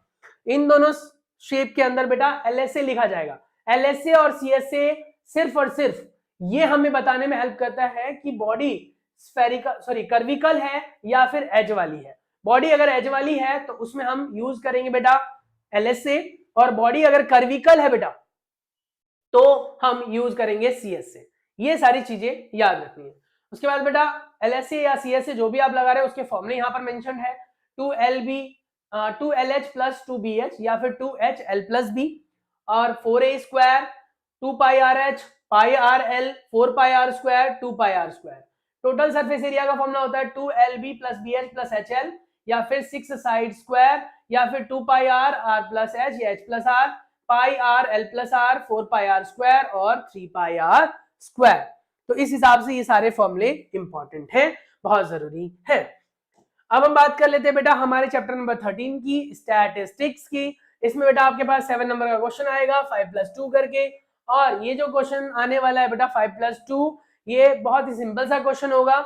जो बेसिक वाले बच्चे हैं उनके पास मीन मोड मीडियन निकालने के लिए कैलकुलेशन आता है, और जो स्टैंडर्ड वाले क्वेश्चन है बेटा उन स्टैंडर्ड वाले बच्चे हैं उनके लिए क्वेश्चन आएगा मिसिंग फ्रीक्वेंसी वाली वैल्यूज। जैसे आपने देखा होगा ना, आपके एक्सरसाइज में भी एक क्वेश्चन है जिसमें एक्स और वाई की वैल्यू इवेल्युएट करनी है, और उसमें आपको फ्रीक्वेंसी का सम दे रखा है, मीन पहले से दे रखा है। ऐसा क्वेश्चन स्टैंडर्ड वालों से पूछा जाता है। तो mean mode median simple question आएगा बेसिक स्टूडेंट के लिए, मिसिंग फ्रीक्वेंसी आएगा स्टैंडर्ड वाले बच्चों के लिए, इंपेरिकल रिलेशन बेटा दोनों के लिए आएगा, क्योंकि ये इंपेरिकल रिलेशन हमने पढ़ा हुआ है ना पहले, तो उसके हिसाब से वो मीन मोड मीडियन का रिलेशन है, इंपेरिकल रिलेशन, वो आपका दोनों के लिए पूछा जा सकता है। और अगर ये आता है बेटा तो उसमें मीन और मीडियन दे रखा होगा, मोड पूछ लेगा, मीन या मोड दे रखा होगा, मीडियन पूछ लेगा, और या फिर मीडियन और मोड दे रखा होगा, मीन पूछ लेगा। तो इसीलिए दो आपको गिवन होंगे, एक निकालना होगा और ये आएगा 1 नंबर में। उसके बाद बिलो और मोर वाला क्वेश्चन जिसमें आपको CF से F निकालना पड़ता है, तो उसमें लिखा होगा बिलो 10 या मोर देन 10 या फिर अबव लेस देन, ऐसा कुछ स्टेटमेंट आपका मेंशन होगा। ये क्वेश्चन बहुत इंपॉर्टेंट है, ये चीज याद रखना, खासकर कि अगर आप स्टैंडर्ड मैथ के साथ डील कर रहे हैं। स्टैंडर्ड मैथ के साथ डील कर रहे हो बेटा तो बहुत सिंपल है ये करने के बाद, लेकिन कर जरूर कर लेना, इंपॉर्टेंट है। उसके बाद मॉडल क्लास हाईएस्ट फ्रीक्वेंसी देखते हैं अगर आप मोड डील कर रहे हो। मीडियन क्लास n/2 से डील होता है, n/2 से डील होता है मीडियन क्लास। मीडियन क्लास को डील करने के लिए n/2 यूज करते हैं, मॉडल क्लास के लिए आप हाईएस्ट फ्रीक्वेंसी। उसके बाद क्लास मार्क के बारे में नॉलेज होनी चाहिए, जिसे आप xi से रिप्रेजेंट करते हैं, और इसको आप lower frequency upper frequency divide by 2 से निकालते हैं, सॉरी लोअर क्लास इंटरवल और upper class interval divide by 2। Range highest frequency minus lowest frequency निकलता है, coefficient of range highest frequency minus lowest frequency upon में हाईएस्ट फ्रीक्वेंसी प्लस में lowest frequency से निकलता है। तो ये बहुत इंपॉर्टेंट कॉन्सेप्ट है। डाटा और उसके टाइप के बारे में पता होना चाहिए, इसके डेफिनेशन और यूजेस भी पूछे जाते हैं कई बार। उसके बाद बेटा एग्जांपल्स, आपका एग्जांपल सारे इंपॉर्टेंट है, 8 बहुत इंपॉर्टेंट है, नंबर आप देख ही सकते हो 1 2 3 5 8। उसके बाद बेटा एक्सरसाइज 13.1 की बात करें तो क्वेश्चन नंबर 3 करना है, इंपॉर्टेंट है। एक्सरसाइज 13.2 की बात करें क्वेश्चन नंबर 2 करना है, बहुत इंपॉर्टेंट है। और एक्सरसाइज 13.3 की बात करें तो क्वेश्चन नंबर 2 करना है, बहुत इंपॉर्टेंट है। ये सारे क्वेश्चंस अगर आप कर लेते हैं, हालांकि क्वेश्चंस तो बहुत सारे, पर अगर आप जल्दबाजी में है बेटा, आपके पास टाइम कम है, तो ये क्वेश्चन जरूर डील कर लेना, ये कॉन्सेप्ट जरूर पढ़ लेना। फॉर्मूला आपने पढ़ा होगा, आपने मीन निकालने के बहुत सारे मेथड्स पढ़े होंगे। आपके पास डायरेक्ट मेथड है, आपके पास जो है अज्यूम्ड मीन मेथड है, आपके पास बेटा जो स्टेप डेविएशन मेथड है। स्टेप डेविएशन मेथड का क्वेश्चन कम चांस होता है आने का, और प्रेफर भी हम कम ही करते हैं। हम ज्यादातर प्रेफर करते हैं अज्यूम्ड मीन मेथड से। अज्यूम्ड मीन मेथड में आपको ए कैलकुलेट करना होता है। पूरा ट्रिक क्या है वो चैप्टर में मैंने डिटेल में समझाया हुआ है बेटा। अभी मैं पूरा चैप्टर ही समझाने लगूंगा तो ऑब्वियस बात है वीडियो और लंबी चली जाएगी। पर आप ये याद रखना, फॉर्मूले सभी टाइप के पता होने चाहिए, मीन मोड मीडियन में क्या डिफरेंस है ये पता होना चाहिए, इनके फॉर्मूले क्या है, कैसे कैलकुलेट होते हैं वो पता होना चाहिए। चलिए अब हम बात कर लेते हैं हमारे लास्ट चैप्टर के बारे में, प्रोबेबिलिटी के बारे में। टोटल ये 4 नंबर का क्वेश्चन बनाने वाला है बेटा, 3 और 1 करके। सबसे पहले आपको कंडीशंस के बारे में पता होना चाहिए, सैंपल स्पेस के बारे में पता होना चाहिए, कार्ड्स क्या होते हैं उसके बारे में पता होना चाहिए। कार्ड में टोटल 52 कार्ड्स हैं, कैसे डिवाइडेड हैं, ब्लैक और रेड में कैसे वो 4 सूट्स के साथ हैं, और फेस कार्ड क्या होते हैं। उसके बाद बेटा हमें प्रोबेबिलिटी निकालने का फॉर्मूला पता होना चाहिए। हमने ये पढ़ा हुआ है ना कि प्रोबेबिलिटी ऑफ हैपनिंग प्लस में प्रोबेबिलिटी ऑफ नॉन हैपनिंग ये 1 होता है, इसका यूज करना पड़ेगा हमें। इससे रिलेटेड क्वेश्चन आपका 1 नंबर में बन सकता है। उसके बाद बेटा प्रोबेबिलिटी ऑफ E1 यानी पहला इवेंट प्लस में प्रोबेबिलिटी ऑफ E2 यानी कि दूसरा इवेंट। मान लो 3 इवेंट्स हैं, उसके अंदर 3 घटनाएं हैं, इन सबका सम हमेशा 1 होता है बेटा। सभी प्रोबेबिलिटीज का सम क्या होता है, 1 होता है। हैपनिंग प्लस नॉन हैपनिंग क्या होता है, 1 होता है, ये याद रखना है आपको, ठीक है। और फेस कार्ड कितने होते हैं, टोटल 12 होते हैं, जिसमें आपका किंग आता है, क्वीन आता है और बेटा जैक आता है ना। जैक को नेव भी कहते हैं, उसके बाद बेटा क्वीन, उसके बाद किंग, इन सभी के 4-4 कार्ड्स होते हैं, तो टोटल 12 हो गए, जिसमें से 6 ब्लैक और 6 रेड होते हैं, ये याद रखना है। एक्सरसाइज 14.1 के क्वेश्चंस की बात करें तो सारे क्वेश्चंस आपको करने हैं। मैं सजेस्ट करता हूं बेटा कि प्रोबेबिलिटी के पूरे चैप्टर को करने में आपको आधे घंटे से ज्यादा का टाइम नहीं लगेगा, समझ रहे हो। आधे घंटे में तो आप पूरा चैप्टर निपटा दोगे, और इतना तो आपके अंदर आप कॉन्फिडेंस आ ही चुका होगा पिछले 3 सालों से प्रोबेबिलिटी पढ़ते पढ़ते। आई थिंक आपने सबसे पहली बार 8th स्टैंडर्ड में पढ़ा होगा, फिर 9th में पढ़ा, अब 10th में पढ़ रहे हो, तो 3 सालों में आपने प्रोबेबिलिटी को इतना तो समझ ही लिया होगा कि आपको कैलकुलेट क्या करना होता है, कैसे करना होता है। तो इसलिए पूरे चैप्टर को करने में आधे घंटे से ज्यादा टाइम नहीं लगने वाला है। आप प्रोबेबिलिटी में अच्छे खासे पूरे के पूरे नंबर ले सकते हो। तो इस तरीके से हमने पूरा सिलेबस कंप्लीट कर लिया है। लगभग आपको 1.5 घंटे की ये वीडियो मिल रही होगी शायद, एग्जैक्टली मुझे नहीं पता टाइम कितना हो गया है, अगर मैं देखूं तो मैं देख नहीं पा रहा हूँ यहाँ से। 1 घंटे 40-42 मिनट की वीडियो है, ये हो चुकी है, अब पता नहीं कितनी होगी शॉर्ट करने के बाद। तो जो भी आपके पास ये लेंथ की वीडियो, अगर अभी तक आप चैनल पर बने हुए हैं बेटा तो आपको पता है आपको पसंद आई होगी वीडियो। चैनल को लाइक कर लेना, सब्सक्राइब कर देना बेटा, और ऐसी वीडियोस के लिए हमें सपोर्ट जरूर करना। कमेंट करके बताना कि आपको इससे कितनी हेल्प मिली, कितने क्वेश्चंस आपसे पूछे गए, कितना आपको आया समझ में। चलिए मिलते हैं नेक्स्ट वीडियो में, तब तक के लिए अपना बहुत सारा ख्याल रखिए, और भी ऐसे ही चैप्टर लीक कॉन्सेप्ट के लिए हमारे चैनल को सब्सक्राइब कर ले। ऐसे बेटा आपको मैं साइंस के भी क्वेश्चंस बताऊंगा, ऐसे आने वाले दिनों में बेटा अदर सब्जेक्ट्स पर भी हम फोकस करेंगे। साथ ही बेटा सब्जेक्ट रिलेटेड वीडियोस के लिए भी हमारे चैनल को सब्सक्राइब कर ले। हमारे चैनल पर आपको मैथ और साइंस स्पेसिफिकली जल्दी मिलने वाले, हिंदी और इंग्लिश मीडियम दोनों के लिए हम काम कर रहे हैं, धीरे धीरे आप तक पहुंच जाएगा। शायद हो सकता है कि आपके काम बहुत कम आ पाऊं मैं, पर आपके भाई बहनों के काम आ जाऊं, अगर आपके छोटे भाई बहन है तो इसलिए हमारे चैनल को सब्सक्राइब जरूर कर लें।